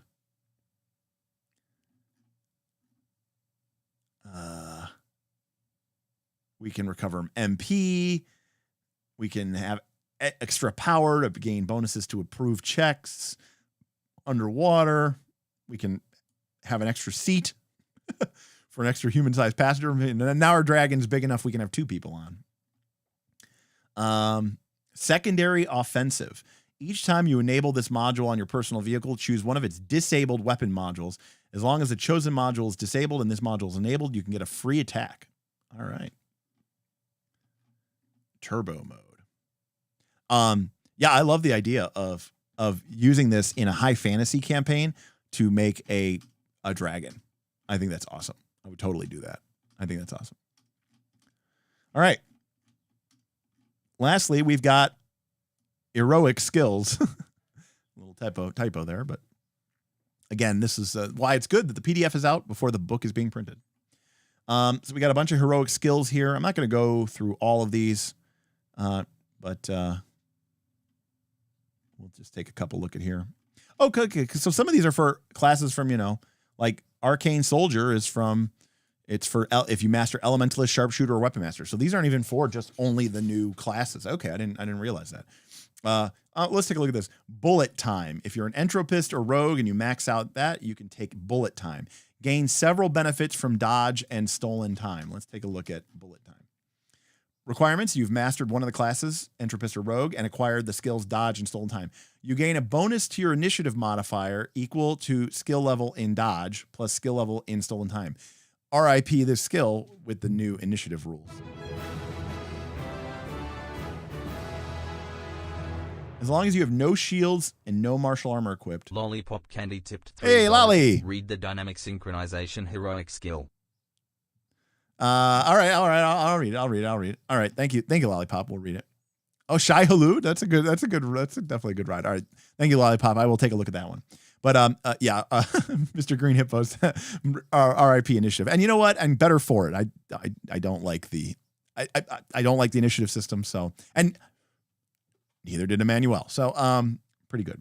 But we could do something. You know what I would actually do? You know what I would totally do with this skill? You know what I'd do? If a character had this heroic skill, right? In the upgraded initiative version, right? Player characters always go first, unless there's a villain, in which case the villain goes first. If your Rogue or Entropist had bullet time, even in a fight with a villain, I would let you go first. Not the players, just you. That is like that somehow feels cooler to me. I actually, where it's like, because it's like, nope, the rule is villains always go first. Except you go first. That's awesome. All right. As long as you have no shields or no martial armor equipped, all damage you suffer is reduced by your skill level in dodge, and you deal extra damage. All right. So basically, it's just if you want to be the completely, armorless character that's just, wearing just their little light leather armor, zipping through, doing flips and acrobatic shit. All right. Dynamic synchronization. So if we master the pilot class, we can choose as our heroic skill the dynamic synchronization. At the start of your turn during a conflict, okay, if we're driving our personal vehicle, we may choose one option. We can synchronize with another player character who is present on the scene and driving their own personal vehicle. Oh, I see where this is going. Or you synchronize with another player character who is a passenger on your personal vehicle. Describe how the two of you join forces. You and the chosen character both receive the following benefits as long as the synchronization remains active. When you perform a check, you may use the current attribute die sizes of the other PC in place of yours for one or both dice. So you can basically take the max from both of you. When you deal damage, you deal extra damage equal to the strength of your bond towards that PC plus the strength of their bond towards you. Awesome. You may use an action to perform a free attack with one enabled or disabled weapon module present on the personal vehicle the other PC is currently on. In other words, you can send your passenger to go man a gun turret that is currently disabled, and they can make a shot with it. That is really cool. When your turn ends, if the other PC has yet to take their turn this round, they can take their turn immediately after yours. So you can double up the PC's turns because you're working together. This synchronization lasts until the end of the scene or until you or the other player character die, fall unconscious, leave the scene, synchronize with someone else, or no longer above your personal vehicle. What a cool way to bring somebody else into your mech or, into your vehicle. That is so awesome, right? Like, this is the classic, like, I'm on my hover bike, it has room for somebody else, they're in the back, and then, we sync up and we team up, and then, they're doing something from the back and using my thing, and I'm using this. That's a really cool thing. But I also love the idea that they could also be in their own personal vehicle, right? So like the two of us, join forces and we, do some sort of, if you played Final Fantasy 11, the fusion attacks from Final Fantasy 11. That's awesome. That's very cool. Good stuff. I mean, these things are so fun, I'll be honest with you, right? Okay. Somebody else help me out here, right? You need to level 50. So you can have 3 classes at once. So you can have one class at 10, one class at 10, one class at 10, one class at 10. So you can have 40 levels between 4 classes. And then you can have 3 more classes for your last 10 levels. So you could be like 10, 10, 10, 5, 3, 2. So you could have up to 7 classes in this game over the course of the 50 levels. And at a minimum, you're going to end up having 5 classes. And at any time during the game, you're going to have at least 3. Well, you can start the game, I guess, with 2. But the most you can have is 3. But your other classes, once they're mastered, you still get those abilities. Between that and these heroic skills and the custom weapons and the quirks and the Fabula points, I honestly think that this game has the most character potential out of any game.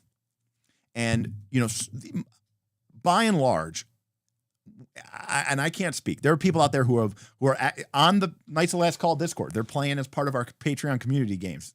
Some of the people you see here in chat right now are out there playing these games. But I got to be honest with you.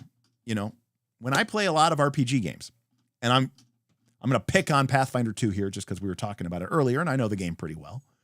The fact of the matter is, when you level up in Pathfinder 2, a lot of times you're like, there's like one good feat that I'm really interested in. Or I have my build and I'm going to take this feat and this feat and this feat. And none of the others really interest me, right? Or, you might be a paladin of a certain, a paladin of a certain, well, not alignment anymore, but, you're a redeemer or you're a liberator. And so you're like, I couldn't even take those feats if I wanted to. They're not available to me. I'm not evil, so I can't take any of those. I'm not a liberator. I'm not a redeemer. I can't take any of those. So I can only really choose. I didn't take Oath of Dragon Slaying. I didn't take Oath of Demon Slaying, so I can't take any of those feats. So you're really limited. But I'm going to tell you something. In this game, if I was, let's say, an Esper, by the way, you're not just an Esper. You literally cannot start the game with one class. You start the game at quote unquote level 5, but you have to have a minimum of 2 classes. So you can be like 3 levels in one, 2 levels in another. You can have, and you're going to be up to 3. So you could be a 2-2-1. So already just the distinction. But here's the thing within this, if I was an Esper, I kind of want all of these, right? Like, I want this cognitive focus. That's really powerful. That allows me to really, really focus in and do a lot of damage and really help out my ally. That's really awesome. But also, this is only just one skill up, from one of my levels. And I get this really cool power. I can telepathically communicate with my allies. I can communicate with the spirit network and the soul network, all for just 1 point. That's really powerful. But I also want all these psychic gifts. And I wouldn't mind the hypercognition, right? And so by the time you're done, you're like, man, I want like 16 points in this class, and the game will not let you take it. You can only take 10. So it's never a situation where you feel like, man, what am I even going to take from this class? No, like if you're into it, you want like all of these, and you can't get them all. You just can't do it. And so like this game always leaves me wanting more. And I think that is such a rare thing these days with these complicated games. And by the way, this is just one class out of the potential 7 that you're going to have. It's truly quite an accomplishment. And again, I understand that certain things may not be 100% well balanced, but by and large, when I've read through all the classes, and I'm more familiar with the ones from the Core Rulebook, obviously this just came out. I never really look at any skill and go, I would never want that. I would never want that. Like I'm always just like, even like some of the offhand ones, I'm like, I'm like, yeah, I would want that power. And then you're like, well, you can't have it. You can only get 10. You can only get 10 points in a class. And that's like really a real cost. All right. Let's see here. Pulf says, friendship is power. Start as an Esper 4-1 something else. I'll be honest with you, Nutrimancer. I'm a big fan of starting as like a 2-2-1. I like the free benefits that you get, and especially starting in the game. So I like starting as like 2-2-1. 3-1-1 maybe, but probably 2-2-1, I think is how I would. I mean, I haven't played in any Fabula Ultima campaigns, but I've made characters and stuff, and I usually make 2-2-1. I suppose if my character didn't really fit the conflicts of anything else, I might be like a 3-2. But Pulf says, my players love this game so much that they won't even consider switching systems anytime soon. The number one reason is the ownership of the overall story and their character's identity. And that's such a powerful thing. And again, this, we talked about this, like by and large, games can be thought of as games in which you are competing against the game, right? The GM is presenting problems and challenging you to solve them. And then there are games where it's collaborative and we are really truly working together to create a, experience. I mean, case in point, in this game, you cannot die unless you choose to. So the idea of this game being a challenge is kind of already out the window because you can't die, like that element of the gameplay is removed. So already that sets the tone for a very different experience.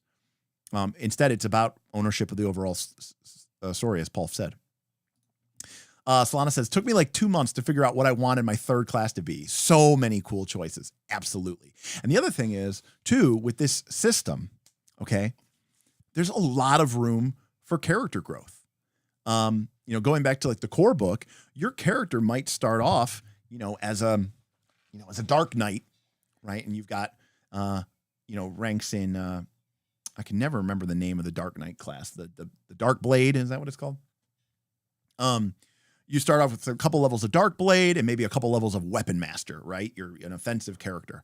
And as the game progresses, you go full Cecil from Final Fantasy IV, and you end up picking up a bunch of levels in Guardian, and then you eventually pick up levels in Spiritist as your character becomes awakened to the power of the light inside of them, right? And now suddenly they're casting buffs and casting heals, and they're super guardian with their, and then like they're defending their team, even though you started off as this like aggressive dark character. And now you still have some of those aggressive abilities if you need to use them, but your character can literally grow and develop through your, the actual character classes that you're taking, instead of being more or less locked in stone from level 1. I mean, yeah, I know there's archetypes and there's multi-classing, but by and large, because of the constraints of stats and equipment and math, in a game like D&D or Pathfinder, what you pick at level 1 is what you're going to be for the whole game, more or less. So, and I also think here that Lollipop also puts a good point. It's empowering to tell players that their theme and identity can change throughout the campaign. You may start the game with an identity of, betrayed Dark Knight, and I basically was like loyal to the Emperor. And then they betrayed me and they killed my family. And now I've sworn, and my theme is revenge. And maybe by the, halfway through the campaign, I've changed. Maybe the people, the players that I'm with have impacted me. And now I believe in hope. I believe in redemption, and I've changed my character, not just mechanically with some of those class choices that I talked about before, but also the actual personality of my character. And that's a mechanical influence in this game because of how you can spend Fabula points. It's really, truly remarkable. I'm not going to go too much into the antagonist because we may have players watching and I don't want to spoil anything for any of the GMs, but needless to say, there's going to be some example information here about how to do villains in this game. And this is where they do give you a lot more details. Like this is a full-fledged character, boss monster that you could fight as a villain. This could be the villain for the full first half of a campaign or the first third of a campaign, maybe even the entire campaign, depending on what you're doing, along with some additional, villains to fill in the sort of the thing here. So in this case, this is a minor villain. So it starts with 5 Ultima points and it's a champion 3. So it's worth 3 monsters. In other words, this plus a couple minions would be a good fight for a typical party, right? So pretty cool stuff. I'm not going to go too much into it. Needless to say, good shit.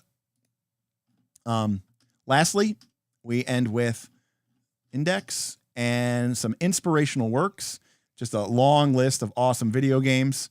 And amongst non-video game inspirations, we must mention Akira, Alien Prometheus, Alien Covenant, Battle Angel Alita, Blade Runner, Blame, Brazil, Cyberpunk, Ergo Proxy, Mobile Suit Gundam, Star Wars. Shout out to my boy Emmanuel. Specifically, Star Wars episodes 4, 5, and 6. Burn. Screw the prequels, screw the sequels. Star Wars Andor, and then Star Wars Rebels. That's awesome. I love it. So that is the high fantasy book. But we got our tip goal. So we are going to go into the bonus, and we are going to take a look at the GM's toolkit. All right. Is this the right thing? Oh, that's the screen. That's the Game Master screen. Here we go. All right, here we go. So this is 35 pages, and I want to talk about this. So this is a book that also got released that is basically just an information to help you game master. Oh, I said high fantasy instead of techno fantasy. My bad. All right, not just techno fantasy. We're also going to do game mastery. So this is just advice from the creator of the game about how to run better Fabula Ultima games. All right. This is the companion booklet to the GM screen, which is what I had here. And this is just printouts that you can put into your GM screen. Maybe a GM screen like this, the world's greatest screen, which has plastic inserts so that you can put whatever you want into it. All right. The tips and the tools in this booklet are mainly for the game master, but there's no reason to keep them secret from the players. Quite the opposite. Reading these pages will help the players see the thing from the game master's perspective, leading to better collaboration and communication. The best way to approach this booklet is to take your time reading its first parts, pages 4 to 17. We're obviously not going to be able to do that. And then move from theory to practice using the tables on page 20, trying to create adversaries or imagine dangers and discoveries. All right. It's a good idea to review this booklet every once in a while. Between sessions, you'll get something different from the reading depending on what's happening at your game at the time. All right. I'm sure that these are all incredible pieces of advice. And I'm sure as I read through these are probably, I mean, again, I have a lot of respect for Manuel. And, and one of the reasons I do is because a lot of the times the advice that he gives in his books very much matches things that I've probably told you many times on this stream over the last couple of years. All right.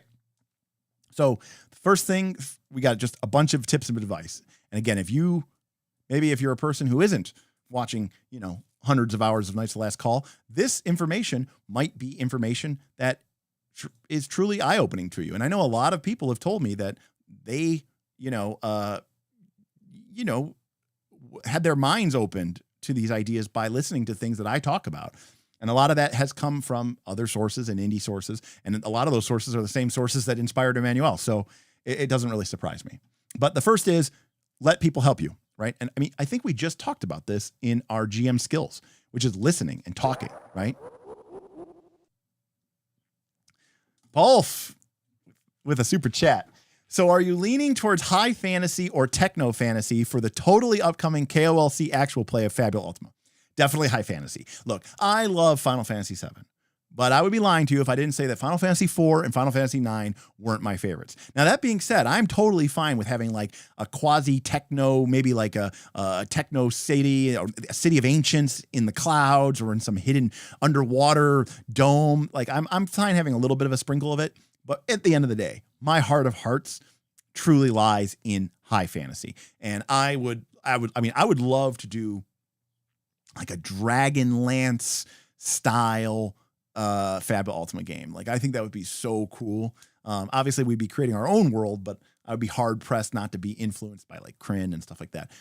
But I mean, again, it's a collaboration, so I can't be the only person who chimes in. But now, that being said, I don't actually really know, because I don't play Final Fantasy 14. But, you know, Smith is a huge Final Fantasy 14 fan. So I don't know if Final Fantasy 14 leans more fantasy or techno fantasy. I'm not quite sure. So, but all in all, I would say generally I would lean towards high fantasy. Yeah. And again, the thing with the actual play is we just need to figure out a way. Right now, we don't have a studio and we need players. And, obviously I have Bob and Smith, but that's only 2 people. I'd like to have at least 3 people, ideally 4 players, right? And thank you, Paul, for your first super chat on the stream. You may have tipped before, but that was your first super chat, so thank you for that. Right, it's the after credits scene. You're now part of a bigger universe, and then you cut to space. Well, absolutely. I mean, as I said before, honestly, literally, that pilot class totally makes me want to make a Dragon Rider. Like, I think that's awesome. That's what made me think of that, and then made me think of Dragonlance, and then made me think like, man, I don't have to wait until I'm 17th level to get a dragon. Like, I could have a dragon character, riding character from the beginning of the game. It's awesome. So you don't need to be unwavering and efficient. And the same goes for everyone else you're playing with. Failure, running into unexpected obstacles, and regretting previous decisions are integral parts of gameplay and a path towards improvement. I mean, this is like the advice that we always talk about from Blades in the Dark or from Powered by the Apocalypse, where, I'm the GM and I make a ruling and the player goes, okay. And then they start to do the thing and then they roll and I go, you know what? Actually, no, wait. That's not at all what would happen. And then like another player goes, yeah, I thought it was a little weird. I was like, yeah, you know what? I was forgetting that you had already planned for that. Like, you had the thing. So like, all right, let's take that back. Let's figure this out. Let's stop the game and talk about the game. Emmanuel's right. It's not efficient, but you know what? That is the meat. That is what I love about RPGs. I love that collaboration. Even if it's like meta, I love it. All right. Infinite resources. There's no reason to skimp on adversary or rewards. Players have to manage all their resources, but you can always bring in a new resource. This is the real difference between the roles of game master and player. Don't ever concern yourself about the PC's victories, whether large or small. Defeat is much harsher on them. Basically, you're the GM, okay? It's not about you. It's about the PCs, right? And so don't worry about it. Like, again, get out. You know what this is saying? Get out of that competition mindset. You are no longer guarding the keys to the kingdom, okay? You're opening up the doors. You're letting the players in. And a lot of GMs, again, who maybe are coming to this game for the first time out of a traditional RPG like Pathfinder or D&D, are naturally very guarded about that. I mean, look at the mentality that we've built up around dungeon mastering, right? DM screen to hide the notes, DM text only, spoilers, right? Like we have developed a system of obfuscating and creating literally a barrier between us and the players. Hidden roles, secret roles, right? This is all part of that mindset, and you got to break that shit. If you want to play games like this and get out of that, and again, there's nothing wrong with the competitive mindset. I'm just saying that this is not that competitive mindset. This is that collaborative mindset, right? Holy shit. Plenty of information. The information you give is never as clear as you would want it to be. I mean, I think I've literally said that. I think I just said this last week or whatever, where I was talking about don't try to be too clever or coy. Your group, you could be completely obvious with your group and they still might miss the mission, still might miss the information. If you notice the group has misinterpreted the clues you put into a dialogue, don't worry. Just tell them openly. The flow of the scene is less important than the ability to make informed choices. When you have doubts about how much information to give, avoid from thinking, nope, there's no logical way that any of them would know this. Instead, give them a chance. And this is because, again, I want my players making exciting choices. And to make choices, they have to be informed. All right. In essence, it's crucial that they fail only because of their choices or due to unlucky dice rolls, never because there was no option for them but to proceed by trial and error, right? Mysteries. They're useful when they develop the story, not a roadblock. And generally speaking, I don't really like mysteries because they tend to lead to roadblocks, but I also feel like they're kind of unsatisfying if it's just kind of like if you Brindlewood Bay it. That's just me personally. So I'm not a big fan of that. But, but basically, if they want answers, they should get them, right? Like the mystery, the point in a game like this shouldn't be, will they discover the mystery? Yes, they're going to solve the mystery. The question is, like, how will that affect them? How will that affect the world? With this newfound knowledge, how will that affect their identity, their themes, their goals, their bonds? That's the more interesting question that this game is asking. It's not asking, will they solve the mystery? They are going to solve the mystery. The interesting thing is what's going to happen when they do, and what kind of consequences will that have in the game? So, look at this. In JRPG, again, being straight and direct and to the point, in JRPG video games, the narrative team designs the plot secret step by step. We're not doing that, right? This is not pre-written. There's no railroad. We're not linear. But in this game, any participant could create, entirety or in part, the answer to a mystery because they could spend a Fabula point or they could make a check roll. So you can't, by definition, you can't have it already plotted out, Nebulous preparation. And put it in quotes. We just did an entire stream about Game Master skills of preparation. The best way to prepare with preparing challenges, conflicts, and situations is to keep things vague and nebulous. You might say to draw maps, leave blanks. You might say that you should prep situations, not plots. Don't fall into the trap of fixating on a single perspective of the events. Instead, make your content adaptable to different situations and doubly so when you come to NPC design. You have complete freedom to build on the elements developed during your Session 0 world creation. Whenever you create a new plot twist connected to the PC's origin or identity, you should ask the player. And this is one of my favorite things to do in pretty much any game, but especially PBTA, Blaze in the Dark, Fabula Ultima. But really, we should be doing it in all games, which is to give players ownership over a part of the game world that they are established. If you're playing a kind of a Magitech fantasy game and one of the characters is sort of that, is a Magi engineer and they build, the mecha or the automatons, the automata that like kind of like are like a worker slave, race of, but like barely sentient AI kind of sort of, but magical steam and magic, almost like a Warforged, but with like lower form of sentience. Whenever you're developing something for that idea, that's where you go to that player, not the group. I mean, you could go to the group, but you go to that player and you say, look, this is your thing. This is what you've carved out of the game. And so I want to get your input on this because this affects you more than anybody else. But also it's showing that by choosing that class and going down that route and making that part of your identity and making that part of your theme and your origin, you've told all of us, especially me, the game master, that that's what you're interested in. So this is just fantastic advice all throughout. Solana says, Sidon, again, a patron playing with a patron on our Patreon Discord, did this on Friday. We went to the Soul Network. I'm the Esper, so he asked me what it felt like to be there. It was awesome. And that's perfect. Hero point Sidon, because that's exactly the kind of question that, number one, I want to ask a player, and I want to ask the Esper. But number two, that's the kind of world-building, fun, collaborative setting that I think just makes RPGs special and unique. True, vague and nebulous, but clear and concise. It is a tricky balance. I mean, there's obviously a skill to this. We've talked for 6 hours on GM skills, and we're still got 4 more to go. There's a lot to this. It's not as easy as I might make it seem. There is a skill to it, but it is absolutely a good idea there. Think about plot twists as if you were making theories. What you have in mind might come to pass given the right circumstances, but make sure to have interesting things, right? Don't write it in stone. Keep flexible, keep options, right? Sometimes the players will throw you off guard using Fabula points to introduce a twist. That's fine. It means that they're interested and they're invested. That's a great sign for you. Don't view that as a setback. Great advice. I talk about this all the time, making templates out of your NPCs.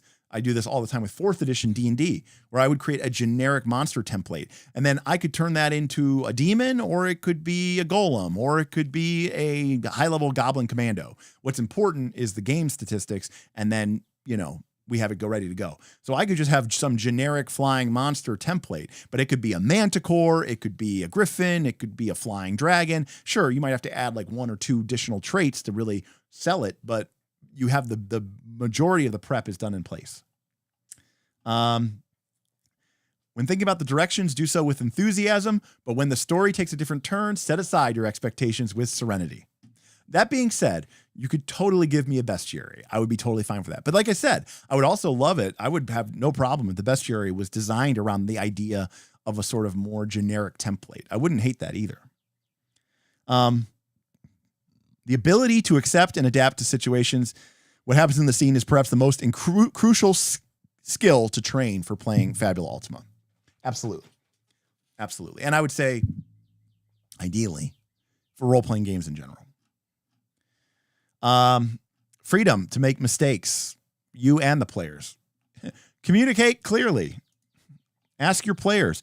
Postpone. These are literally advice that I literally gave out like 2 weeks ago when we were talking about communication. So fantastic advice. I couldn't agree with it more. Yeah. Ask players. Oh, man, when I talked about asking questions, one of the things I said is ask characters how they feel about things. One of the things I'll do that all the time. I'll be like, it appears that the orcs have actually been working for, Prince Jobu. How does that make you feel that the orcs are actually working for the king's son? And it's like, I want to know. I'm curious as a game master. How does your character feel? Give me insight into how they're thinking. Great advice. Advice I've given. We talk about, right? Tension curves, right? You need tension, break, tension, break, tension, break. Sometimes you need a beach. Sometimes you need a beach episode. Okay.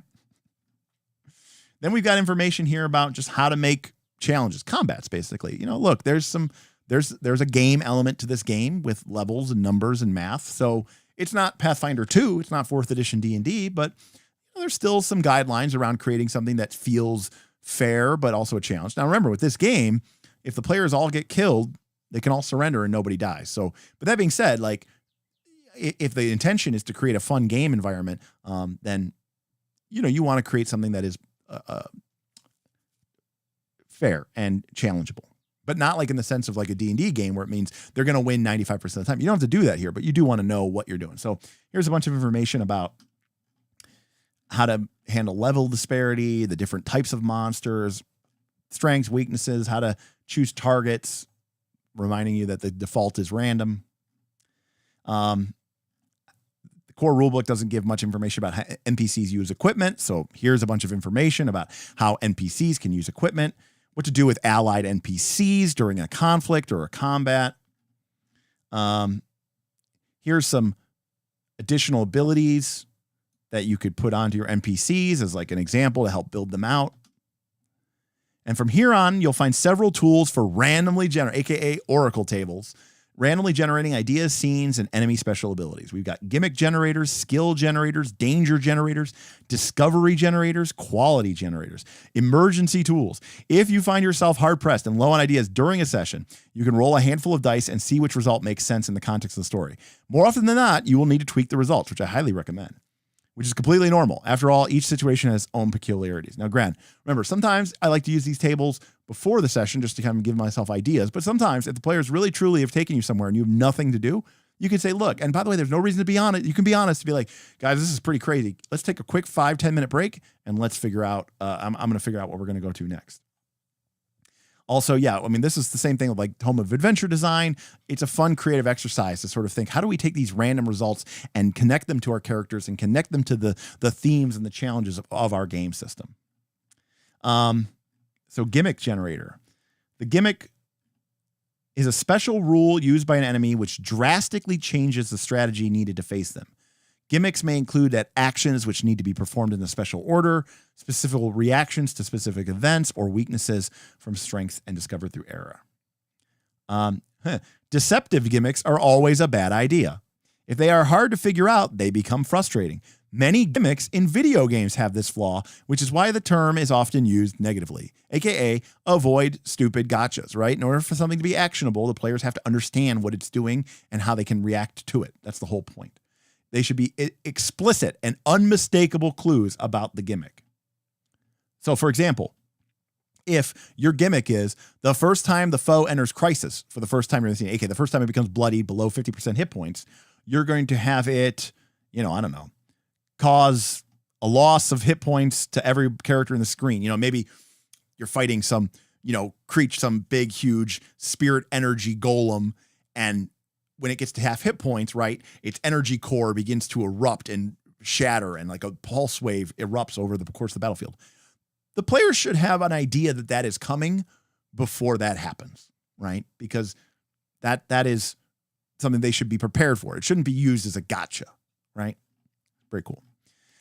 These contain tips and ideas for special NPC skills. So just random ideas for just cool powers to give to an NPC. These ones are combat skills. These ones are for intrigues or social skills. These ones are for a competition or a chase. Just quick ideas. Danger generators. This is a D20 roll. It's not always easy to improvise a danger suitable for the current situation. And a danger might come up because of an opportunity. It might come up because of a roll or success as a failure.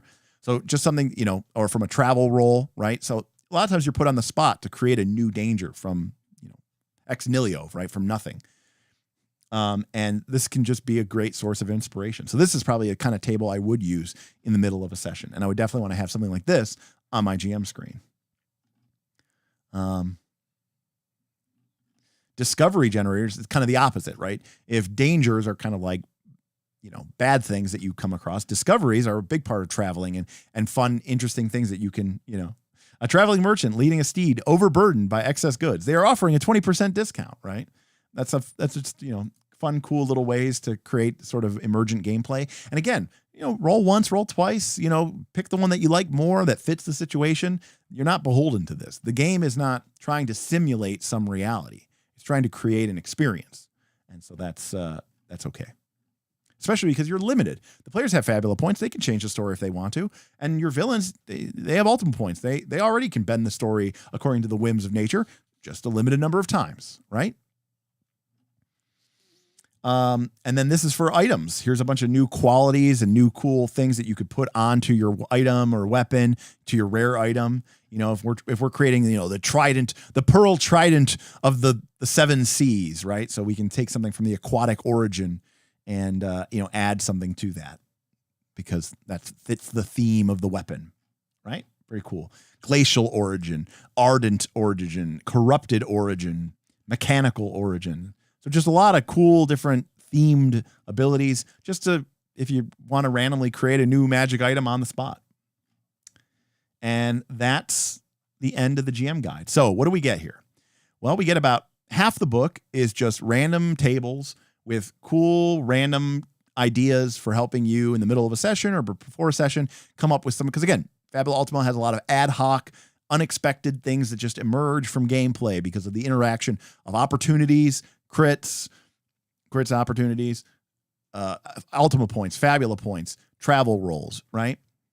So here is half a book of Oracle tables. The other half of the book, the first half of the book, is just solid gold GM advice that honestly is fairly, some of it is limited, is focused on specific Fabula Ultima stuff, like how to create a Fabula Ultima challenge, aka combat.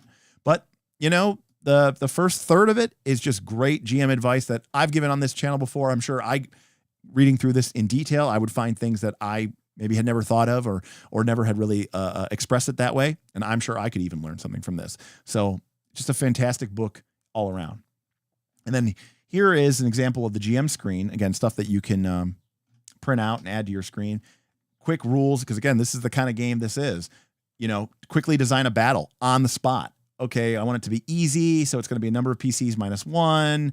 And then if the enemy's level is within 5 levels of the party level, it's an easy fight. Okay, great. Boom, I'll go with that. And then I can quickly make a couple demons and choose D10, D8, D8, D6, and I'll give them this and this, and boom. Maybe roll one time on that chart, and done. We're done. Okay, they got a firepower, and that's all you need, right? It doesn't, because Fabula Ultima combats aren't supposed to take an hour. They're not supposed to be this great tactical exercise, right? It's supposed to just be a moment, and so this is great. Information about how to study them, what happens. Here are some special skills for them. Here's your base checks for easy to hard, how to improvise damage. Here are the opportunities from page 41. Here are the travel rolls, the rules on ritual clocks, your status effects if you forgot them, what actions you can take on your turn, what happens when you surrender, how do you spend Ultima points, and what are some average rewards by level. And then some cool art if you want to print it out and put it on the front of your screen.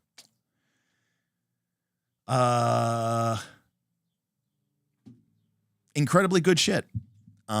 Just continue to be impressed with everything that this company is putting out. It's definitely run by people who make games and play games and listen to gamers, and they aren't just, trying to capture a market segment, right? Again, I would say that, Techno Fantasy, it ratchets up the complexity of the game a little bit. Right? If it's your first time playing Fabula Ultima with a group of people who've never really played any game like that before, maybe you hold off a little bit, right? Because custom weapons and quirks and those 3 classes we went over are definitely more complex than the ones in the core book. There's no doubt about it. Just like the dancer and the chanter are a little bit more complex than your standard spellcaster out of the core book. And I know this game isn't even that old, so what's the point? But here's the cool part about it. Is if you start, you can start even a Techno Fantasy game, and you might not have access to those classes. But after the group has been playing for 10 or 15 levels, right? Now they know the system. Maybe then you introduce mechs. Steve Angar tips $10. Steve Angar. Fabia coverage, Derek. Less than 3. Mr. Cronox, you are quite welcome. Thank you for the tip. I appreciate it greatly. Thank you so much for your support and on all different tiers and levels. That is very nice of you. Yeah, I mean, Fabula Ultima is a game I am going to continue to support. It is on my the very top of my list of the game that I want to be playing, for sure. Because it's just it does so many things right. Sin tipped $15. Sidon, thank you. Always happy to see more FU content. Here's a bit for the drinks fund. Well, thank you very much. Yeah, we've got Origins coming up. I imagine, I don't know who's coming. We've got a bunch of patrons coming to Origins Game Fair in Columbus. I imagine I'm going to probably bring Press Start and some sample characters. There might be some people there who have not had an opportunity yet to play Fabula Ultima. And it'd be pretty fun to run some people through Fabula Ultima. I'm a big fan of the game. I think it does so many things right. And it takes some of my favorite elements from games like PBTA, Blades in the Dark, Fate. But it also has those kind of character build, gamey options that I love from games like Pathfinder 2nd Edition and D&D 4th Edition, right? About the only thing that I personally feel, if you think about Derek as a gamer, I think there's three wolves inside of me. Wolf number 1 is that, very mechanical, crunchy D&D 4E, Pathfinder 2nd Edition. I don't like builds in RPG sense, but I like mechanics that interact, and I enjoy some tactical combat. I like minis and moving stuff around. I like playing war games outside of RPGs. I'm a big Warhammer fan and play a lot of RTSs over the years. So there's definitely that sort of element of the gamer. There's that part of Derek that wants to be playing Pathfinder 2nd Edition, 4th Edition D&D, using my powers, building watching my character gain power mechanically, not necessarily numbers go burr, but just gaining actual mechanics, right? Having a bit of complication to my character. That's one wolf. The other wolf is Derek, who wants a completely cooperative gaming experience, who does not want the competitive aspect. Derek, who wants, the back and forth between the GM and the players with the meta currency, with the fate points, or with PBTA and mixed success and GM moves and the players going back and forth. And we're just are working together to create more of a story and a narrative experience, not in the sense that most people think of, which is where the GM has a pre-written story and the players are just following it. No. I mean, truly creating it as a group and being all of us being surprised. All right. Well, we dropped out there for a minute. My bad. Sorry about that. OBS lost connection to the YouTube server for a brief moment. So, yikes.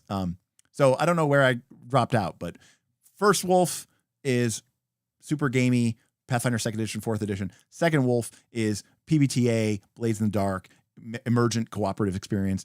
And then the third wolf is, that OSR style game. It's the Derek that wants to play first edition AD&D, and it's about like very limited rule set, and it's very much a competition, right? We're trying to beat the GM, and everything's trying to kind of kill us, and it's a very much like a dog-eat-dog world. Not necessarily super grim, but there's an element of sort of grimness to it. That's a third element. Exploration, dungeon, mapping, finding secret doors, drawing on a piece of paper and mapping out a dungeon and kind of figuring out where the next level is, and then the treasure vault is. Fabula Ultima does not do that at all. It does not really capture any of that element. But the first two, it does a fantastic job of blending those two elements. And that's one of the reasons I really love it, because it allows me to have that kind of crunchy, fun, mechanical interface with clocks and class abilities and these multi-classing characters, but with things like Fabula points and opportunities and triggering bonds and, success with a failure and just that kind of very narrative forward, emergent collaborative game experience. Do I want to use this to do my, Grimdark Dungeon Delve Mega Dungeon? No, I do not. That's where I'll use Shadow Dark. Well, I actually haven't read Shadow Dark yet, but that's what everybody talks about. Shadow Dark or Old School Essentials or just BX D&D or any number of Karn or whatever, any of those super simpler games. Maybe even 3rd edition D&D if I want that, but a little bit more complicated. That's kind of what 3rd edition D&D. 3rd edition D&D is like the first and the third wolf. Sebastian Gregory says, I think we have the same wolves. Nice. I'm glad that really weird analogy made sense to somebody. Thank you for the super chat. I think we have the same wolves. Do you have any advice on getting a 5e player to play more narrative games like FU or PBTA? My advice has been, and we did a whole stream on this, so if you go and look in our live tab, you'll find it. We did a whole stream on 13th Age, and right now the 2nd edition of 13th Age is kickstarting. But the 1st edition's still out, but the 2nd edition's coming. I don't know if the PDF is available yet or will be soon, but I have told many people, and I've given this advice, and players have taken this advice and played it with their players and have found it to be very successful, which is, I think 13th Age is probably one of the best games at taking people from a trad D20 mindset. I'm talking 5e, I'm talking Pathfinder, and moving them into a world where they still have strength and dex, and they're rolling a D20, and they still have, armor class and defenses and hit points. But it introduces enough game elements to start to make you feel a little bit more narrative.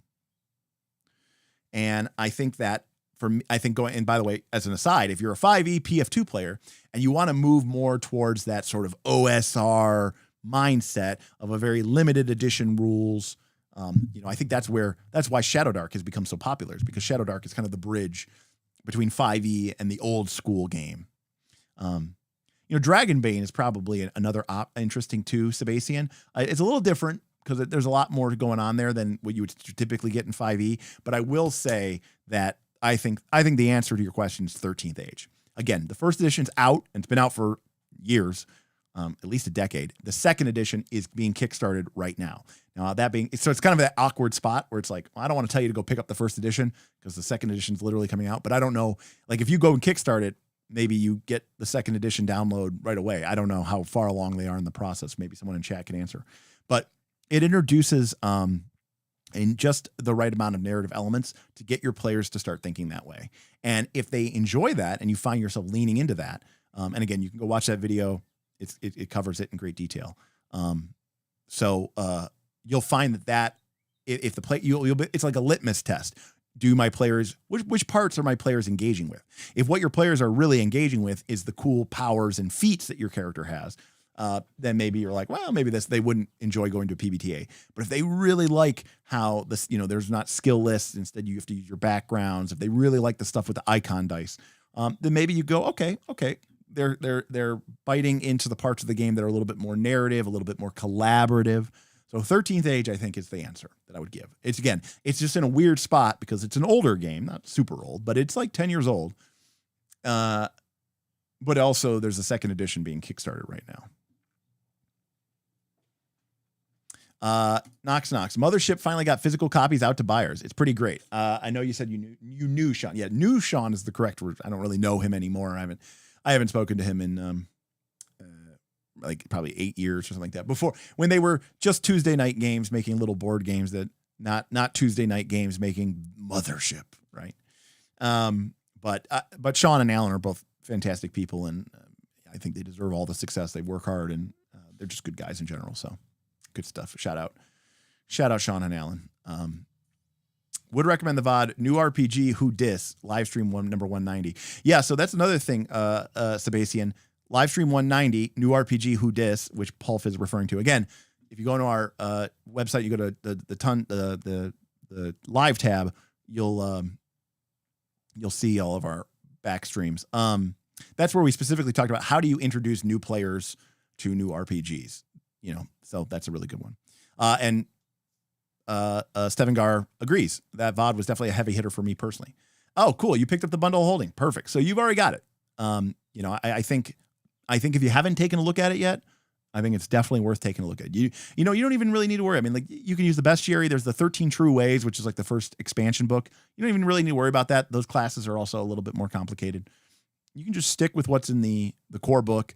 And I think you'll be surprised at how well, maybe your players will really like it. Maybe they won't, but it is, I think it's not even 50-50. I think 13th Age is like 70% trad D20.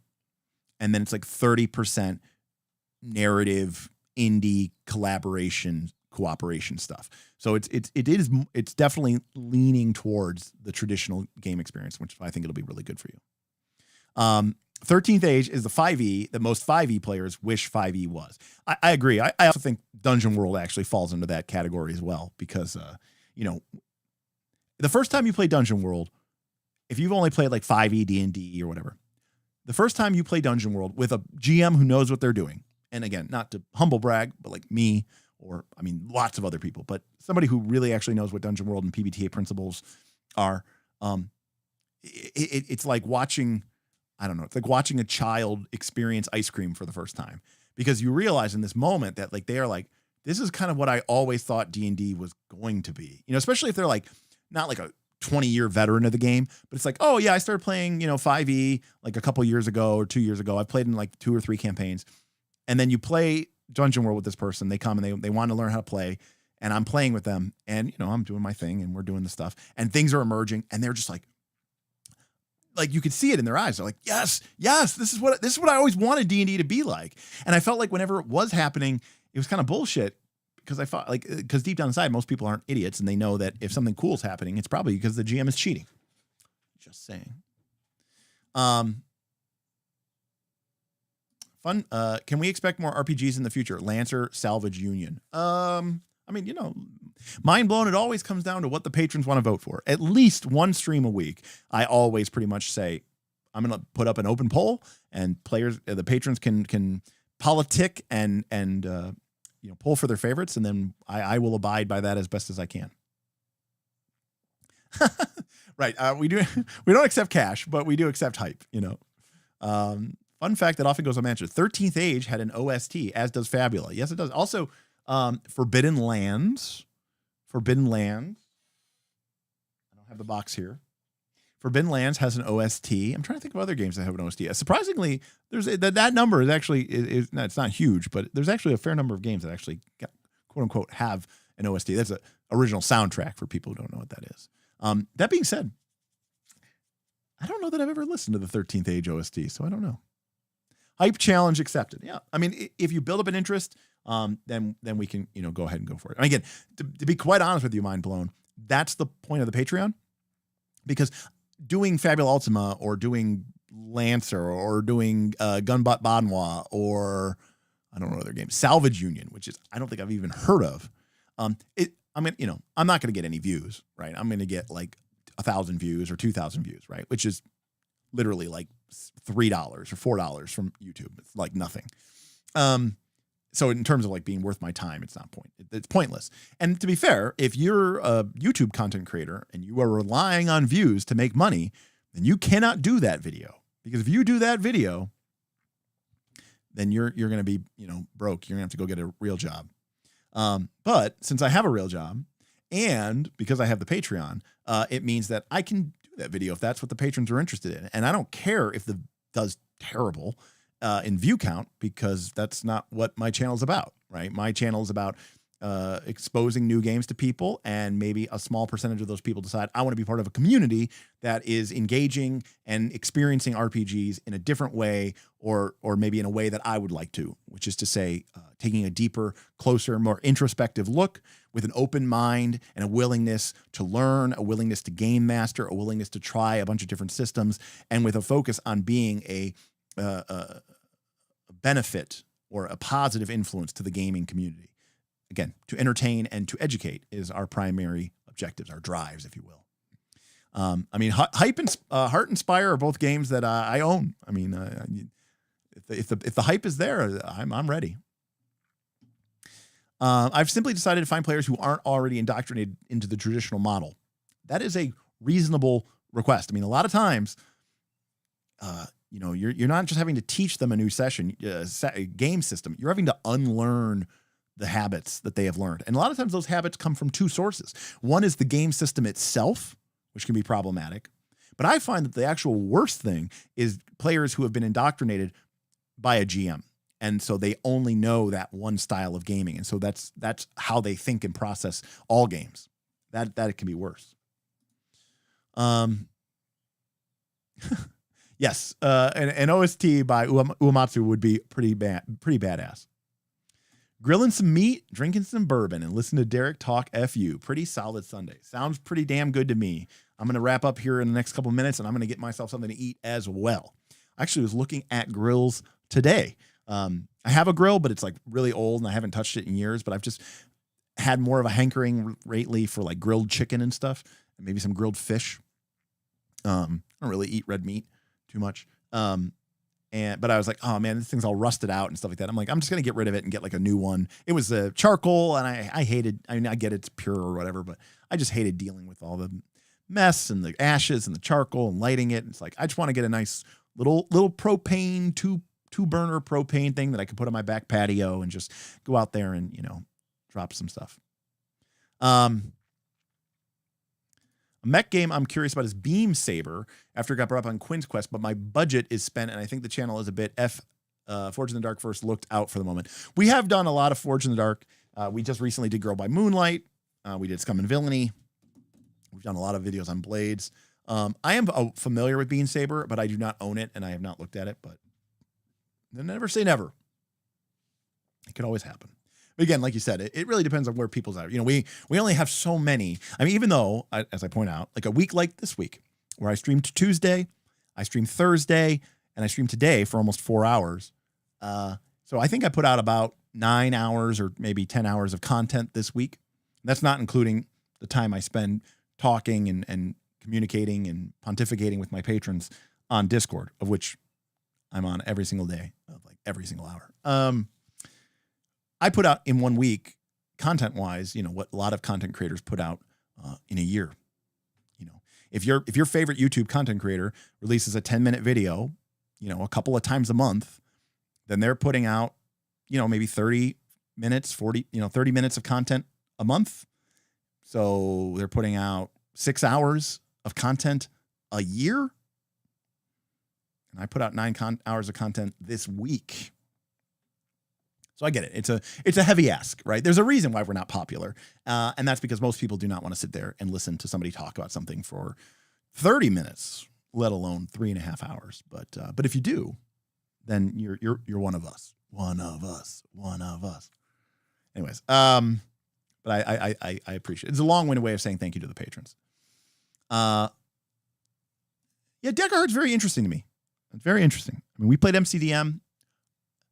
I know there's a new, that's another, I need to put that down on my list. I might try to run Daggerheart because Bob hasn't played it. Aaron hasn't played it. We looked at the rules. We went over it on a stream as sort of a first reaction, just to be responsive to it. And I know that there's a new version of the playtest out, but maybe I'll bring that to Origins and play it with a couple of the people, the patrons there, because, I'd like to see how it really feels in practice. I mean, I've played enough RPGs. I can usually guess pretty well how something's going to run, but, I am thinking that Daggerheart has a lot. I think Daggerheart is trying to occupy a lot of the same multi-headed wolf space that Fabula Ultima is, right? I think it's trying to be a gamey game while really focusing on the collaborative, narrative-forward experience, this sort of dynamic creation of a story, and allowing a lot more latitude within the confines of the mechanics, rather than just simply relying on GM fiat, aka GM cheating, aka fudging. So yeah, I think Daggerheart has a lot of potential, and it's definitely doing something very different. Whereas I feel like MCDM is leaning much, much more towards being like the sort of the hyper gamey, but with an element there towards cinematic rather than simulationism. It's interesting. Sucks to create high value content to a small market who may not have enough financial liquidity. I mean, look, the fact of the matter is some people can and some people can't. And that's okay. Not everybody can. The participation, people chatting, people being part of this community, is valuable to me as well. I mean, obviously I understand that. I mean, I have over 400 patrons, which is amazing, incredible. I have 12,000 subs. So obviously, the vast majority of the people who are at least in theory engaged with this content are not paying supporters. Some people have given us tips and super chats over the years. And again, if you give a content creator $3, you are in the top 1% of people who ever gave that person money, basically, because most people, they watch a video, they give that, they watch an ad, and then they give that person half a penny or, a quarter of a penny. So if you watch, 30 videos of that person a year, you've given them 15 cents. So, with your time of watching an advertisement, for me, that doesn't work for me, right? Again, I don't get the views. So how do I do this? How do I keep afloat? Well, I get tips and super chats like I did tonight, which was amazing and awesome. And again, shout out to Sebastian, Seiden, Stevengar, Polf, Lollipop, John, Wolpelstein, Alexander, Seiden, and Lollipop again, because these tips directly and completely support what, that specific content that we're doing. And then the Patreon is what basically allows me to say, fuck you, YouTube algorithm. I'm just going to do whatever I want, and I'm going to create the kind of community I want, and I'm going to not necessarily gatekeep. It's not like you have to take a test to get into my community, but if you want to come and give me money and be a part of this community, you had to get through several hurdles, right? You had to watch several of these, and you had to have not been immediately tilted off and bothered and annoyed by me or the chat, and our mind of thinking. So it creates again, we're all very disagreeing. I mean, I disagree with people all the time, even my patrons. I'm not going to be nice to you just because you give me a couple bucks. If you say something stupid, I'm going to tell you that that's stupid. But that being said, it I just offended the algorithm. Probably it's listening. It goes, again, I'm in a luxurious position that not everybody is, which is I have a very good job, and I don't have financial burdens that a lot of people my age have. So I don't really need to do this in any sort of capacity. Now, and also to be completely honest with you all, we used to have a pretty high overhead because I had that studio and that shit was expensive. And if you've watched us for a long period of time, you'll know that, the studio was an empty room. And then suddenly the studio had new lights and the studio had new cameras and the studio had new microphones and the studio had backdrops and the studio had dynamic colored lighting on the backdrops. And we had 6 live cameras and we had stream decks and we had all that shit cost money, a lot of money. So we had this huge investment into creating our studio space. So that was money that I was paying. Now, granted, that's a one-time purchase, but there was a lot of those one-time purchases. And so each month it was like, okay, well, I spent $2,000 this month on new lights. Okay. It's a lot. And then my rent for the studio. Well, the good news, it's not good, but the news is, right, we don't have that anymore. I'm not buying new lights. I'm not buying new microphones. We pretty much have bought what we're going to buy. I'm not paying the rent anymore. I have a small monthly fee for a storage locker where we're keeping most of the studio stuff stored until that future day, bright day where we can return it. But that means, like, for the first time ever, our community is supporting us financially, and that money isn't immediately going back into my landlord's pocket or into Adorama or B&H's pocket or some other, video camera store, or Sweetwater for new audio gear, of which we've spent many, many tens of thousands of dollars over the last couple of years, which means for the first time ever, actually, there's actually money there's money in the bank account, like, basically is what it really comes down to. And it's been it's been a change of pace for me a little bit. I was just telling Bob and Aaron, we're going to Origins next week, or not next week, next month. About 1 month from now, 4 weeks.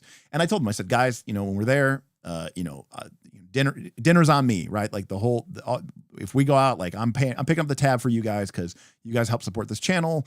And, for the first time ever, we're really, we're actually able to kind of keep a little bit of what we earn. So it's been an interesting change of pace. So I really appreciate it. And the fact that money comes directly from people, not from, that they have to willingly give me that money through their account, makes it much more real, because in a sense, I never really felt that way, because I would just get the money and I would just immediately give it, to the studio.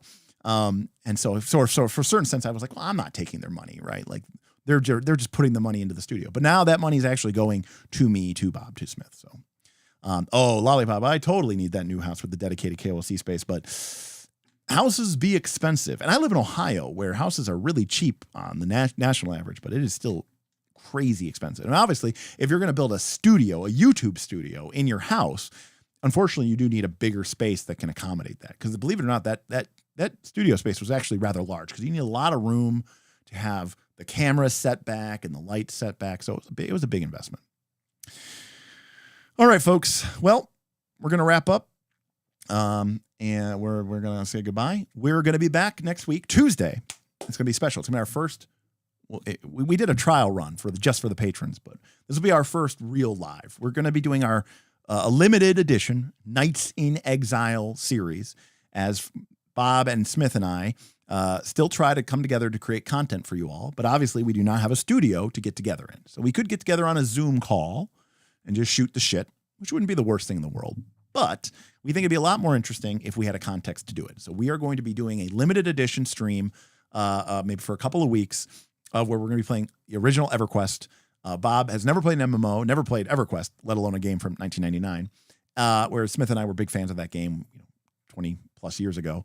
And so it'll be a really fun experience, but mostly it's going to be us just hanging out, talking with each other, talking with chat, killing mobs, grinding levels, but just a time to kind of hang out and pass. So it's designed to be sort of a chill experience. And I hopefully it'll be a little bit of a change of pace, but don't worry. We're still gonna be talking game advice and new systems and first looks and, night schools and all that other stuff. We'll still be doing those on our Thursdays and Sundays. And of course, the Discord constantly talking about that. So if you're interested in that, we'd love to see you there if you're not already there. For everybody else who is a patron, thank you again so much. And we'll see you next time on Knights of Last Call. Good night, everybody.